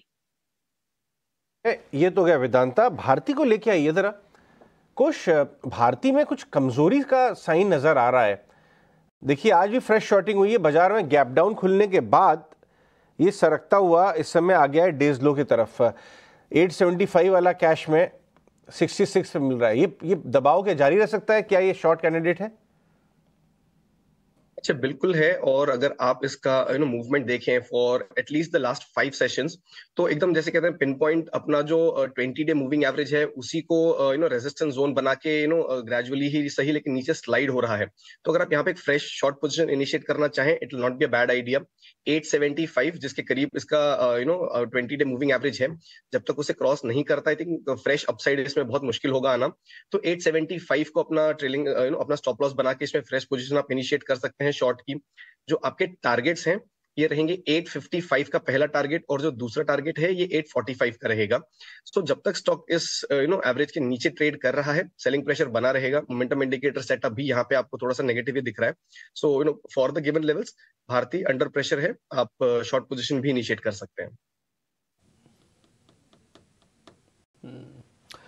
With the help of Reliance industries market थोड़ा कोशिश कर रहा है 19,300 के आसपास रहने की, या इसके थोड़ा ऊपर आने की, कि ज़्यादा फॉल ना हो। रिलायंस में जो पहला दबाव आया ना उसको उसने ख़त्म किया। अब आप सेम विद द निफ्टी भी चेक कीजिए, निफ्टी में जो पहला दबाव आया ना उसको ख़त्म किया, लेकिन अभी हमने उस लेवल को वापस नहीं पाया जहाँ पे हमारा कंफर्ट लेवल इंट्राडे बेसिस पर भी आ जाए, वो नहीं आया। वो भी अगर 300 310 20 के ऊपर आ जाए, जो आज का हाई बना है, एक बार वो वापस से ब्रेक हो जाए, अदरवाइज नहीं तो ये बार बार ना फिसलेगा, जिसको हमने एक वर्ड इस्तेमाल कर रहे हैं आपके सामने, डेट इज़ कॉल्ड शेक कर रहा है मार्केट। आगे बढ़ते, India bull housing finance, Shivangi 9% Friday का, 5% आज का, तो करीब हो गया 14%। तो किसी को जो स्विंग ट्रेडर है, जिसने शेयर देखा समझा जाना, 14% बहुत होता है 2 दिन के अंदर, बुक करके बाहर निकले या फिर अभी 200 की वेट करें? जी, इस स्टॉक की अगर हम बात करें तो इसने अपना हर्डल जरूर क्रॉस किया है 174 के आसपास, वहां से एक अच्छा हमने रन अप देखा है, पर ये स्टॉक हाईली वॉलेटाइल है, और 2 दिनों में हमने काफी एक अच्छा वॉल्यूम सर्च भी देखा है। तो मेरी यहाँ राय रहेगी कि पार्शियली प्रॉफिट बुक करके हम इसका स्टॉप लॉस जो है वो अपसाइड ट्रेल करते रहे। 175 का एक इम्पोर्टेंट सपोर्ट है, 185 187 तक के लिए हम इसमें टारगेट्स देख सकते हैं। पर मेरी राय रहेगी कि वोलेटाइल है तो केयरफुली अपना स्टॉप लॉसेस इंटैक्ट रखते ही ट्रेड करें। ठीक है, इस बीच ना आप अपनी स्क्रीन पर एक बार जरा एडवांस डिक्लाइन भी दिखाइएगा। एनएससी, बीएससी, एफ&ओ के जो शेयर्स हैं, आपको थोड़ा ओवरऑल मार्केट का और आइडिया लग जाएगा कि इस समय की सिचुएशन क्या है। क्या सिर्फ बड़े शेयर इंडेक्स को मैनेज कर रहे हैं कि डाउन द लाइन मार्केट में पोजीशंस ठीक है। अगर आप ये देख रहे होंगे ना तो पोजीशंस डाउन द लाइन भी ठीक है। तो इसलिए जो शुरुआती झटका लग रहा है, जो शेकिंग हो रही है ना, इससे भी ज़्यादा घबराना नहीं चाहिए। मार्केट शायद बड़े क्रैक के लिए अभी तैयार नहीं है, अब इसको और समय देना पड़ सकता है, तेज़ी या मंदी दोनों के लिए भी। लेकिन ध्यान रखिएगा डेरिवेटिव एक्सपायरी का वीक है और इस वीक के अंदर पूरे हम 3 हफ्ते का बैगेज लेके आ रहे हैं, इनफैक्ट चौथे हफ्ते का, क्योंकि one of the longest expiries में से एक है। एक शेयर और है जमुना ऑटो, आज इसकी ओपनिंग और इसका वॉल्यूम दोनों ठीक है। खुश, एक बार जरा जमुना ऑटो चेक करना आप। डिम्पी, इस स्पेस में हमारा प्रेफर्ड पिक रहता है ये स्टॉक। हालांकि पिछले अगर मैं 1.5 से 2 महीने का ग्राफ देखूं तो थोड़ा साइडवेज चला गया था, बायस नेगेटिव था। लेकिन 105 107 के जो जोन्स हैं जहां पे इसका near term medium term support zone है, उसको रिस्पेक्ट करके स्टॉक ने रिबाउंड किया है। तो अच्छा मूव है मेरे हिसाब से। अगर कोई पोजिशनल बेट लेना चाहे तो उनके लिए बहुत अच्छा एंट्री पॉइंट है। यहाँ पे आप आने वाले कुछ दिनों में 125 से 135 के टारगेट्स भी देख सकते हैं। बट नियर टर्म में अगर आप लेना चाहें तो 118 के टारगेट्स के लिए बाय करें। स्टॉप लॉस आप 110 का लेके चलें। रिस्क रिवॉर्ड रेशियो भी फेवरेबल है और मूव का फॉलो थ्रू भी हम देख रहे हैं आज दूसरे दिन। तो डेफिनेटली एक सस्टेनेबल मूव यहाँ पे आपको देखने मिल सकती है। सो 118 के टारगेट के लिए बाय करें। ट्रेडिंग के लिहाज से 110 का स्टॉप लॉस। हर तरह के सौदे हम आपके सामने रख रहे हैं, कैश के, फ्यूचर्स के, फिर ऑप्शंस से दूर क्यों रहें, तो ऑप्शंस का ट्रेड भी आपके सामने लेके आते हैं, ऑप्शंस का चैंपियन।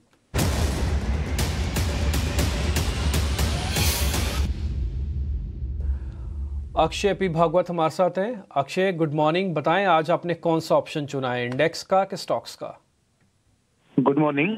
तो आज मैंने स्टॉक का ऑप्शन चुना है। स्टॉक है अशोक लेलैंड और वो बाय की तरफ है। अशोक लेलैंड का प्राइस चार्ट अगर आप देखें तो एक बहुत ही स्ट्रांग अप ट्रेंड में चल रहा है। हालांकि गए कुछ ट्रेडिंग सेशंस में एक रेंज बाउंड कंसोलिडेशन में रुका हुआ है स्टॉक, जहां पे बेस बन रहा है 184 का। और हमारा मानना है कि अपसाइड ब्रेकआउट की तैयारी कर रहा है, जहां जल्दी आपको सितंबर फर्स्ट वीक तक आपको 195 से 200 तक टारगेट देखने को मिल सकते हैं। तो इसे आप अगर ऑप्शन के द्वारा रणनीति बनाए तो आप 28 सितंबर एक्सपायरी की 190 की कॉल खरीदे, जो करीबन 5-5.5 रुपए में अभी अवेलेबल है। इसका लॉट साइज करीबन 5000 का है। तो जो टारगेट हम लेके चल रहे हैं, फर्स्ट टारगेट बन रहा है इसका around 9 rupees and second extended target can be 10। और ये ट्रेड पे स्टॉप लॉस बनेगा आपका 2 रुपीज 50 पैसे। एब्सोल्यूट टर्म्स में अगर मैं टारगेट और स्टॉप लॉस के हिसाब से प्रॉफिट लॉस देखूं तो टारगेट के हिसाब से 22,500 का प्रॉफिट बन सकता है ये ट्रेड में, और स्टॉप लॉस के हिसाब से करीबन 12,500 तक स्टॉप लॉस बना के चले। ठीक है अक्षय, बहुत बहुत शुक्रिया, थैंक यू वेरी मच। इसके अंदर ना 2 चीज़ें बड़ी इंपॉर्टेंट है। पहला, आप गलती से भी एक्सपेरिमेंट मत करना 31 अगस्त की एक्सपायरी वाला, आपको समय लेना होगा, इसलिए आप 28 सितंबर में जाना, जो ऊपर ब्रैकेट में हमने बकायदा लिखा भी है।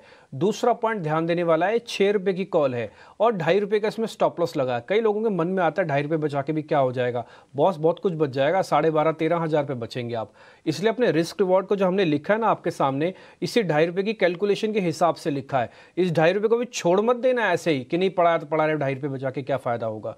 तो बहुत फ़ायदा हो सकता है। 22,500 का आपका एक टारगेट बन रहा है और 12,500 का, तो रिस्क रिवॉर्ड भी ठीक है, जस्टिफाइड है, आप इस वॉल्यूम को रख सकते हैं। ध्यान रखा जाए, स्टैंडर्ड डिस्क्लोजर ये कहता है कि 10 में से 9 लोग डेरिवेटिव्स में लॉस उठाते हैं, इसलिए वॉल्यूम, रिस्क रिवॉर्ड और स्टॉप लॉसेस तीनों का अच्छे से ध्यान रखेगा। प्रियंका? हाँ जी बिल्कुल, एब्सोल्युटली। तो ऑप्शंस में तो आपको ध्यान रखना ही होगा। ठीक है, बढ़ते हैं आगे, कुछ और स्टॉक्स को भी डिस्कस करते हैं। हीरो मोटोकॉर्प पे भी आपको एक अच्छा बिल्टअप तो दिख रहा है। क्या हीरो मोटोकॉर्प पे एक बार के लिए ट्रेडिंग गेंस के लिए अशोक लेलैंड की कॉल अभी हमें दे रहे थे, ऑटो स्पाइक से चले दूसरा स्टॉक डिस्कस कर लेते हैं। हीरो मोटोकॉर्प पे सोनी क्या एक ट्रेडिंग का नजरिया बनाया जा सकता है? जी डेफिनेटली, अगर मैं डेरिवेटिव डेटा देखूं तो इसमें 6% का लॉन्ग बिल्ट पोजीशन आज ऑलरेडी बन चुका है और वो क्रॉस भी कर रहा है, सस्टेन कर रहा है 2900 लेवल। सो आप एक छोटा सा स्टॉप लॉस लगा सकते हैं 2880 का। अगर वो लेवल होल्ड करता है तो मेरे ख्याल से ये जो लॉन्ग बिल्टअप पोजीशन क्रिएट करा है, मोस्ट लाइक इंट्राडे ना भी हो सके, बट आपको 1-2 दिन में ये स्टॉक 2980 और 3020 के रेंज में जाते हुए नजर आ सकता है। तो मेरे ख्याल से यहाँ से आप डेफिनेटली इसको बाय कर सकते हैं स्मॉल स्टॉप लॉस के साथ। ऑलराइट, तो यहाँ से बाय रिकमेंडेशन सोनी दे रही हैं, हीरो मोटोकॉर्प, एफएनओ का काउंटर, और अभी आपको अच्छा लॉन्ग बिल्टअप दिखाई दे रहा है। कुछ और स्टॉक्स जिसमें मूव अच्छी पिछले कुछ मिनटों में बढ़ी भी है, उनमें से एक स्टॉक है सिप्ला। क्या सिप्ला में तेजी और बढ़ सकती है? मितेश आप बताएं, आप इस वक्त रीड क्या कर रहे हैं फार्मा स्टॉक्स के लिए? फार्मा स्टॉक में जो है वो पहले भी हमने बताया कि एमएनसी फार्मा में जो रुख है वो बहुत ही स्ट्रांग है। तो हमारा जो रुझान है वो एमएनसी फार्मा के ऊपर थोड़ा ज्यादा है।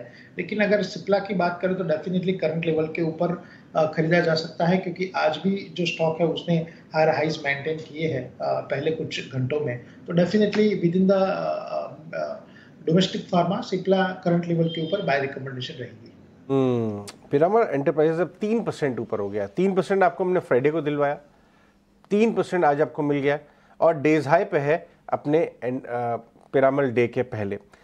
ऐसे ही कुछ ahead of the curve stocks आपको नज़र पे हम नोटिस करवाते रहते हैं, यही हमारा काम है। कुछ ज़रा असाही इंडिया को लेके आई, ये मारुति के साथ चलता है स्टॉक। आज इस स्टॉक के अंदर करंट दिखाई दे रहा है 3% ऊपर, और साथ में इसका एक कजिन भी है और वो है सेंट गोबेन। शायद वो आपके पास स्क्रीन पे है या नहीं पता नहीं, कम वॉल्यूम में ट्रेड होता है, लेकिन उन्होंने 8000 करोड़ के कैपेक्स का गाइडेंस दी है साथ में। ओके हाँ यही है, ये छोटा स्टॉक है, असाही बड़ा है, लेकिन दोनों ग्लास बनाती हैं। चार्ट्स देख के बताएं किसका तबीयत ज़्यादा बेटर लग रही है। तो अजय, जहां आप ahead of the curve stocks की बात कर रहे थे, so let me just take a quick moment and share GMDC, जो आपने सुबह सुबह पूछा था और मैंने जो मेरा ओपनिंग कॉल दिया था, दैट वाज जीएमडीसी। 231 चल रहा था तभी, और 235 और 240 के दो टारगेट्स के लिए हमने सजेस्ट किया था। अब देखिए 241 चल रहा है, सेकंड टारगेट भी क्लोज हिट हुआ है। सो मैं कहूंगा स्टॉक में मोमेंटम है, मार्केट के अगेंस्ट जाके ये इतना स्ट्रॉन्ग मोमेंटम दिखा रहा है, तो बुक करने की जल्दबाजी ना करें। 238 पे अब अपना ट्रेलिंग स्टॉप लॉस आप लगा दें और इसको राइड करें। The stock can very well move up to 245 and 248 kind of zones. तो अब इसको आप ट्रेल करके जो मुनाफा हुआ है आपका उसको राइड करें। जहां तक असाही की बात है, well again you are right, इसमें अच्छा खासा मूव है, बट मेरे लिए यहाँ पे एक एनकरेजिंग साइन ये है कि 570 से 575 का इसका एक रेजिस्टेंस जोन था, उसके बेहद करीब है, आज उसके ऊपर भी गया है। हालांकि थोड़ा सा अभी नीचे चल रहा है, बट अगर ये 575 के ऊपर हाफ एन आवर के लिए सस्टेन करता है तो यहाँ पे आप एक अच्छा खासा सर्ज आते हुए देखेंगे। फ्राइडे को बहुत ही हैवी वॉल्यूम्स के साथ स्टॉक ने सर्ज दिया था, आज कंटिन्यूएशन है। तो इसमें अगर एग्जिस्टिंग पोजीशन हो तो 560 के ट्रेलिंग स्टॉप लॉस के साथ इसमें बने रहें, वरना फ्रेश पोजीशन लेना चाहें तो भी 560 के स्टॉप लॉस के साथ लें। यहाँ पे आपके लिए टारगेट 690 और 610 के हैं। सेंट गोबेन जैसा आपने बताया कि वॉल्यूम्स थोड़े कम हैं, तो मैं कहूंगा कि असाही पे ही फिलहाल फोकस रखें, that might turn out to be a better bet. ठीक है, चलिए अब जो है 5 मिनट के लिए हम मार्केट से हटते हैं और फोकस करते हैं सिर्फ मार्केट के राजा के ऊपर। वो है रिलायंस इंडस्ट्रीज, सबसे वैल्यूड कंपनी है, सबसे बड़ी प्रॉफिट मेकिंग कंपनी है, बाजार वैल्यू देता है। हालांकि अब चैलेंज होने लगा है, दूसरी कंपनियां भी उसके बराबर आ गई हैं, लेकिन वैल्यूएशन में अभी भी ऊपर है। आज आरआईएल की एजीएम है, 2 बजे मुकेश अंबानी चेयरमैन कंपनी के हाल देंगे कंपनी का और डायरेक्शन देंगे किस डायरेक्शन में कंपनी को लेके जाना चाहते हैं। लेकिन उससे पहले, और हमारे साथ सुशील चौकसी जुड़ रहे हैं इंडस इक्विटी एडवाइजर्स से, जो कई दशक से रिलायंस इंडस्ट्रीज को ट्रैक करते आए हैं। तो हम फंडामेंटल व्यू, चार्ट व्यू सब लेके आएंगे रिलायंस पे, लेकिन उससे पहले हम सौमित के पास जाते हैं ये जानने के लिए कि सौमित वो कौन सी बातें हैं जिस पे बाजार नजर गड़ाए बैठेगा और सुनना चाहेगा, उनके बारे में आप बताएं। ओवरऑल आज इस बार एक्सपेक्टेशन थोड़ी म्यूटेड है, सारा एक्शन तो एजीएम के बाहर ही हो गया जियो फाइनेंशियल्स को लेके, लेकिन उससे पहले आप बताइए बाजार किन बातों पे नजर बनाएगा। इनफैक्ट सब जियो फाइनेंशियल ने रिटेल में भी एक बड़ा इन्वेस्टमेंट कुछ ही दिन पहले कंपनी ने अनाउंस किया था। और जैसे कि आप कह रहे थे कि इन्वेस्टर एक्सपेक्टेशन अगर आप देखेंगे तो हालांकि ज़्यादा पॉजिटिव नहीं है, म्यूटेड स्टफ ही है, बट कुछ सेगमेंट्स या कुछ इलाकों में अगर कंपनी ने थोड़ा क्लैरिटी और दे दिया तो थोड़ा पॉजिटिव हो सकता है शेयर प्राइस को लेकर। सबसे पहले अगर हम बात करें तो वैल्यू अनलॉकिंग आ जाएगा। अब पिछले साल के एजीएम में चेयरमैन मुकेश अंबानी ने कहा था कि वो रिलायंस इंडस्ट्रीज़ के वैल्यू को डबल करना चाहते हैं अगले 5 साल में। अब अगर वैल्यू डबल करनी होगी रिलायंस इंडस्ट्रीज़ की तो वैल्यू अनलॉकिंग काफ़ी क्रिटिकल हो जाता है कंपनी के लिए। अब वैल्यू अनलॉकिंग 2 तरीके से हो सकता है, या तो एक सेपरेट लिस्टिंग कर दो किसी यूनिट की, या तो फंड रेस कर सकते हो उस यूनिट में। और 2 जो सबसे बड़े यूनिट आते हैं कंपनी के नज़र में वो है रिटेल और टेलीकॉम। अब रिटेल और टेलीकॉम में ऑलरेडी उन्होंने फंड रेस किया है, तो शायद एक सेपरेट लिस्टिंग के बारे में अगर कंपनी ने कुछ भी इंडिकेशन दिया तो एक पॉजिटिव हो सकता है कंपनी के लिए। उसके अलावा अगर हम देखें तो काफ़ी कंपनीज के अदर्स पोर्टफोलियोज भी है, जैसे कि जियो फाइनेंशियल की डीमर्जर के पहले किसी को आइडिया भी नहीं था कि एक फाइनेंशियल बिजनेस भी रिलायंस इंडस्ट्रीज़ के अंदर है। वैसे ही एक रियल एस्टेट पोर्टफोलियो भी कंपनी के अंदर है, काफ़ी वेल डेवलप पोर्टफोलियो है, काफ़ी ज़्यादा लैंड बैंक है कंपनी के पास। इनफैक्ट 8,250 एकड़ का लैंड बैंक उनके पास हरियाणा के स्टेट में है। तो ऐसे काफ़ी सारे दूसरे पोर्टफोलियोज भी है कंपनी में, जिसके बारे में भी अगर वैल्यू अनलॉकिंग होता है तो ये पॉजिटिव हो सकता है। उसके अलावा हम देखें तो अगर जियो फाइनेंशियल आ जाता है, हाल ही में लिस्टिंग हुई है कंपनी के, उसके बाद अगर हम देखें तो अभी तक क्लियर रोड मैप नहीं है, क्या बिजनेस प्लान है कंपनी का, उसके बारे में कोई क्लैरिटी अब तक कंपनी ने प्रोवाइड नहीं किया। तो ये इस चीज़ पे सबसे ज़्यादा नज़र होगी स्ट्रीट की, और कभी ऑफिशियल डेट क्या होगा लॉन्च का जियो फाइनेंशियल का, ये भी जानना काफ़ी इंपॉर्टेंट रहेगा पूरे स्ट्रीट के लिए। अब न्यू एनर्जी बिजनेस की अगर हम बात करें तो 2020 में उन्होंने कहा था कि 75,000 करोड़ का केपेक्स करेंगे अगले 5 साल के लिए, बट रिसेंट एनुअल रिपोर्ट में उन्होंने कहा है कि वो विलिंग है इन्वेस्टमेंट अमाउंट को डबल करने के लिए। अब अगर इन्वेस्टमेंट अमाउंट डबल हो रहा है तो कौन से सेगमेंट्स में इन्वेस्टमेंट हो रहे हैं, क्या अर्निंग्स पोटेंशियल है, और कब तक ये प्रोजेक्ट्स कमीशन होंगे, ये जानना इंपॉर्टेंट होगा। और आखिर में अगर हम देखें तो टेलीकॉम बिजनेस की अगर हम बात करें तो वहाँ पे 2 नए 5G स्मार्टफोन्स लॉन्च करने की बात चल रही है। अब पहले जो स्मार्टफोन्स लॉन्च किए थे रिलायंस इंडस्ट्रीज ने वो अफोर्डेबल सेगमेंट में था, बट ये जो 5G स्मार्टफोन होगा वो 10 to 15,000 वाले ब्रैकेट में होगा, तो थोड़ा हायर एंड पे जा रहा है कंपनी। तो इससे एक नया मार्केट ओपन हो जाता है, नया कस्टमर बेस ओपन हो जाती है रिलायंस जियो के लिए, क्योंकि पहले भी अगर हम देखें तो जिन्होंने भी फ़ोन खरीदे थे वो अभी भी रिलायंस जियो के कस्टमर्स है। तो काफ़ी स्टिकी कस्टमर बेस हो जाता है रिलायंस जियो के लिए, जो कि एक अच्छा प्रॉफिट पूल हो सकता है आगे चल के टेलीकॉम बिजनेस के लिए। शुक्रिया इन सारी जानकारी के लिए सौमित। सुशील, आप तो पूरी स्पीच जो है चेयरमैन साहब की बहुत क्लोजली सुनते आए हैं कई सालों से। इस बार क्या ध्यान में होगा आपका, क्या जानना चाहेंगे आप? अजय, थैंक यू शो में बुलाने के लिए। मेरे हिसाब से अगले 3-5 साल का जो भी प्लान मुकेश भाई का होगा, रिलायंस की हर डिवीजन जो उन्होंने लास्ट ईयर बताया था, जैसे 75,000 करोड़ का इन्वेस्टमेंट न्यू एनर्जी डिवीजन में सोलर हाइड्रोजन लेके और स्टोरेज था, तो उसमें एनुअल रिपोर्ट ने ऑलरेडी इंडिकेट कर दिया है कि 5 गीगावाट अभी चालू करके बाद में 10 और 2030 तक 100 गीगावाट का जो प्लान है। लैंड एक्विजिशन हो चुकी है, इम्प्लीमेंटेशन चालू हो रहा है, एंड ऑयल टू केमिकल के एंटायर पेट्रोकेमिकल डिवीजन को कार्बन न्यूट्रल फ्री करने के लिए उनका प्लान ऑलरेडी इंटीग्रेशन से शुरू है। और अनलाइक मेजॉरिटी कंपनीज, इनका पॉलीसिलिकॉन से लेके मॉड्यूल तक का मॉडल है। उस तरह हाइड्रोजन में इन्होंने ट्रक का एक शुरुआत तो कर दी है अशोक लेलैंड के साथ, लेकिन इसमें क्या आगे एक्सपेंशन होगा, इनको $1 में हाइड्रोजन बेचना था, तो इसका प्लान है। अभी कोई और कैपेक्स ऑयल टू केमिकल में है रिफाइनरी को लग के, या क्वालिटी या नए प्रोडक्ट्स ऐड करने के लिए? अभी biodegradable plastics, plastic waste conversion, इसके लेके ये पूरा सेगमेंट पे पहला अनाउंसमेंट देखा जाएगा, बिकॉज इस डिवीजन का cash flow is the highest cash flow company की बैलेंस शीट में देखने जाओ तो। बाद में आओ टेलीकॉम जियो पे, तो टेलीकॉम का 5G के रोल आउट का अपडेट और प्लस इसके साथ क्या इंटीग्रेट करना चाहते हैं फर्दर, उसका अनाउंसमेंट की अपेक्षा रखनी चाहिए।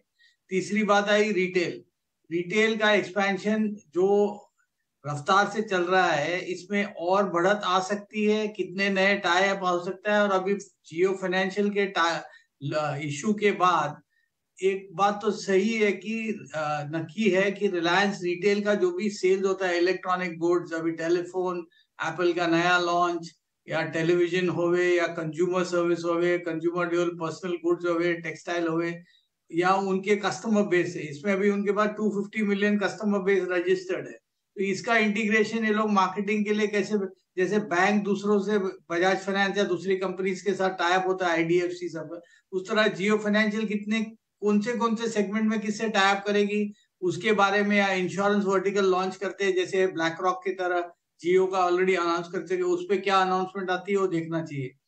और सबकी अपेक्षा एक ही है कि जियो और रिटेल का लिस्टिंग कब होगा, ये IPO आएगा या डीमर्जर होगा, तो ये सब की अपेक्षा देखते हुए आई थिंक डायरेक्शन की बात है, अनाउंसमेंट एक्सपेंशन की सब जरा ज्यादा आएगी, और जो इन्होंने लास्ट ईयर AGM में बताया था उसका अपडेट मिलना चाहिए। बट आज के आज आपको डीमर्जर की कोई अनाउंस आ जावे उसकी अपेक्षा रख के आप ट्रेड नहीं करना चाहिए। बट एक बात सही है कि 2019 में उन्होंने 5 साल का रोड मैप रखा था कि ये दोनों वर्टिकल को डीलिस्टिंग, तो आज से 12 महीने से 18 महीने में कभी भी हो सकता है। उस अपेक्षा से जो भी वीकनेस मार्केट में ग्लोबल फैक्टर्स या डोमेस्टिक फैक्टर्स से आती है वो उसको रिलायंस में ध्यान में रख के अपॉर्चुनिटी लेनी चाहिए। दोनों वर्टिकल लिस्ट तो होंगे, वो तो नक्की है, दोनों की प्राइसिंग पैटर्न हर डिवीजन की सब एनुअल रिपोर्ट से लेके सब ब्रोकरेज हाउस के रिपोर्ट में दोनों की फाइनेंशियल्स की दे दी है, और जियो फाइनेंशियल ऑलरेडी लिस्टेड है। रिटेल के आम की अभी ट्रांजैक्शन कटार की हो चुकी है $100 बिलियन के वैल्यूएशन पे। उसी तरह टेलीकॉम इज आल्सो डिस्कवर्ड। तो सब सम ऑफ पार्ट्स को लेके जिसका 12 से 24 महीने का थॉट प्रोसेस है उसको फायदा होगा। उस डायरेक्शन के लिए मुकेश भाई क्या बोलते हैं वो सुनना चाहिए। ठीक है सुशील जी, आप ये बात तो कह रहे हैं कि ठीक है डीमर्जर के थोड़े चांसेस कम है कि आज उसको लेकर अनाउंसमेंट हो, लेकिन जो डीमर्ज एंटिटी आ चुकी है जियो फाइनेंशियल सर्विसेज, इसको लेकर कुछ बोला जा सकता है? तो क्या प्राइस एक्शन होगा? अच्छा, ये प्राइस एक्शन की मैं बात इसलिए कर रहा हूँ क्योंकि 202 के रेट पे ना मोतीलाल ओसवाल ने भी अच्छी क्वांटिटी भरी है। इसका मतलब ये है कि यहाँ से टर्न अराउंड हो रहा है, ऐसे आपको भी सिग्नल लग रहे हैं। तो जिनके पास नहीं आया या जो नहीं ले पाए, अब समय है उनको आने का। देखो, रिलायंस ने जियो को कैपिटलाइज ठीक कर दिया है। उन्होंने इक्विटी 6.1% प्रोवाइड कर दी। एग्जिस्टिंग नेटवर्क 24,000 करोड़ की थी और बिजनेस अनेबल के लिए 5-6 साल से कई सारे प्रोग्राम्स किए हैं। अभी इसको एक ऐसा है कि फाउंडेशन बांध दिया है। फाउंडेशन पे टॉल टावर बनाने के लिए 2-4-5 साल लगता है। क्या रिलायंस एक साल में 25-50 हजार करोड़ लेंड करेगा, 2 लाख करेगा, 1 लाख करेगा? इसका डिस्ट्रप्शन करेगा, मार्केट रेट के इंटरेस्ट क्या करेगा? AUM जब तक नहीं बनता है तो निम नहीं पता आपको, रिटर्न ऑन इक्विटी और रिटर्न ऑन कैपिटल नहीं पता। ये सब डायरेक्शन मिलेंगे। डायरेक्शन वो क्या देना चाहते हैं आज और क्या आपको 1 साल के या 2 साल के 2 क्वार्टर के रिजल्ट के बाद मालूम पड़ेगा, वो that has to be watched out. आज के दिन प्राइस जरूर डिस्कवर्ड है और नीचे लोअर सर्किट में पहले 33 करोड़ शेयर का वॉल्यूम हो चुका है, नामांकित आदमी लोग ने ले लिया। लेकिन किसका विजन 3 साल के लिए, किसका 5 दिन के लिए और किसका 3 दिन के लिए? तो मैं 3 दिन का विजन लेके कोई डायरेक्शन नहीं दूंगा, लेकिन किसी बात 3 से 5 साल का डायरेक्शन है तो पेशेंस होगी तो पैसा बनेगा। लेकिन आज के आज ले लेने से कल का कल पैसा बनेगा, उतना मैं डायरेक्शन नहीं दे पाता। मैं धंधे के बारे में उन्होंने क्या डायरेक्शन दे रहे हैं, कितने वर्टिकल में रोल आउट करें, जैसे इंश्योरेंस की अपेक्षा है और कौन से बिजनेस में है, क्या टाइप आते हैं। मेरे को लगता है कि जियो फाइनेंशियल अगले 1-1.5 साल में कई सारे एक्विजिशन भी करेंगे कि उनको नए नए बिजनेस के लिए सीडिंग कर रहे हैं सब नए वेंचर्स को। तो जितने टेक्नोलॉजी एनेबलर्स और यूनिकॉर्न छोटे कंपनीज मिलेंगे उसके हिसाब से वो देखते जाएंगे। सबको कैपिटल की भूख है और आज के दिन इतनी इक्विटी कैपिटल जल्दी नए स्टार्टअप्स को मिलना मुश्किल है। रिलायंस जियो फाइनेंशियल के आर्म से काफी मदद कर सकती है। तो मेरे हिसाब से डायरेक्शन ठीक है, लेकिन आप 1 दिन या 1 हफ्ता का पूछो तो मेरे पास कोई डायरेक्शन नहीं है। सुशील जी, आपने ये तीनों ब्रॉड पॉइंट्स तो हाईलाइट किए कि रिलायंस रिटेल पर भी बाजार वॉचफुल होगा, लेकिन जिस तरह की बड़ी इन्वेस्टमेंट्स आ रही है, ग्लोबल इन्वेस्टर्स रिलायंस रिटेल में अपना हिस्सा बढ़ा रहे हैं। रिलायंस रिटेल के IPO को लेकर भी बाजार बहुत वॉचफुल है। वहां से क्या किसी तरह की डेवलपमेंट आ सकती है? मेरे हिसाब जो भी डेवलपमेंट आना है अगले 12 से 18 महीने में आएगी, वो अपेक्षा करके रखिए। आज AGM में ही अनाउंसमेंट करे तो कोई दूसरा इन्वेस्टर कटार की तरह आ रहा है, ऐसी मार्केट की अपेक्षा है कि 3-4 और इन्वेस्टर आ जाएंगे जो उम्मीद बढ़ाएंगे। 2020 में जैसे उन्होंने जियो और रिटेल दोनों में इन्वेस्टर लिए थे, उनकी वैल्यू ऑलरेडी 3 साल में डबल हो चुकी है। तो अभी अगले 12-18 महीने में एक्सपेंशन के लिए आज के दिन उनका रिटेल के आम में करीबन 50,000 करोड़ का बोरोइंग है। उसको कितना डीलिवरेज करना चाहते हैं या कितना एक्सपैंड करना चाहते हैं, क्या फुटप्रिंट में डायरेक्शन चेंज होता है, वो होलसेल रिटेल और पूरे उनके जो वैल्यू चेन को रिटेल लास्ट माइल तक के जो सप्लाई चेन है, किराना स्टोर इंटीग्रेट कितने टाउन्स बढ़ाना चाहता है। तो मेरे हिसाब से रिलायंस इंफ्रास्ट्रक्चर खड़ा कर रहा है कि ये जो नए स्टोर है इसका एक्सपेंशन और 10-20% बढ़े।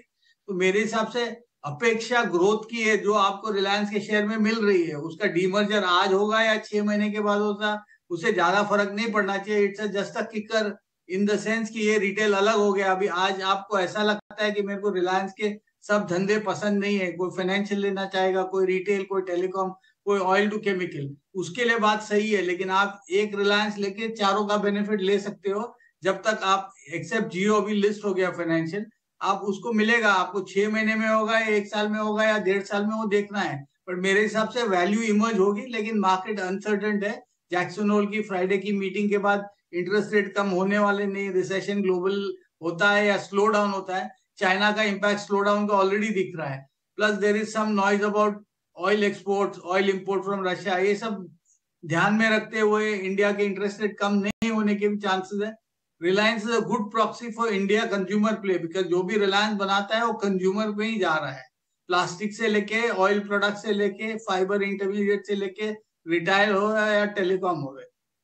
तो it's a India story, but story को 12 से 24 महीने का ध्यान रख के जो भी निवेश करना चाहे वो सोच के करना चाहिए। राइट, ठीक है, बिल्कुल सुशील जी, बहुत बहुत शुक्रिया आज समय देने के लिए और ये सारी इंपॉर्टेंट बातें हमारे साथ हाईलाइट करने के लिए बहुत बहुत शुक्रिया आपका।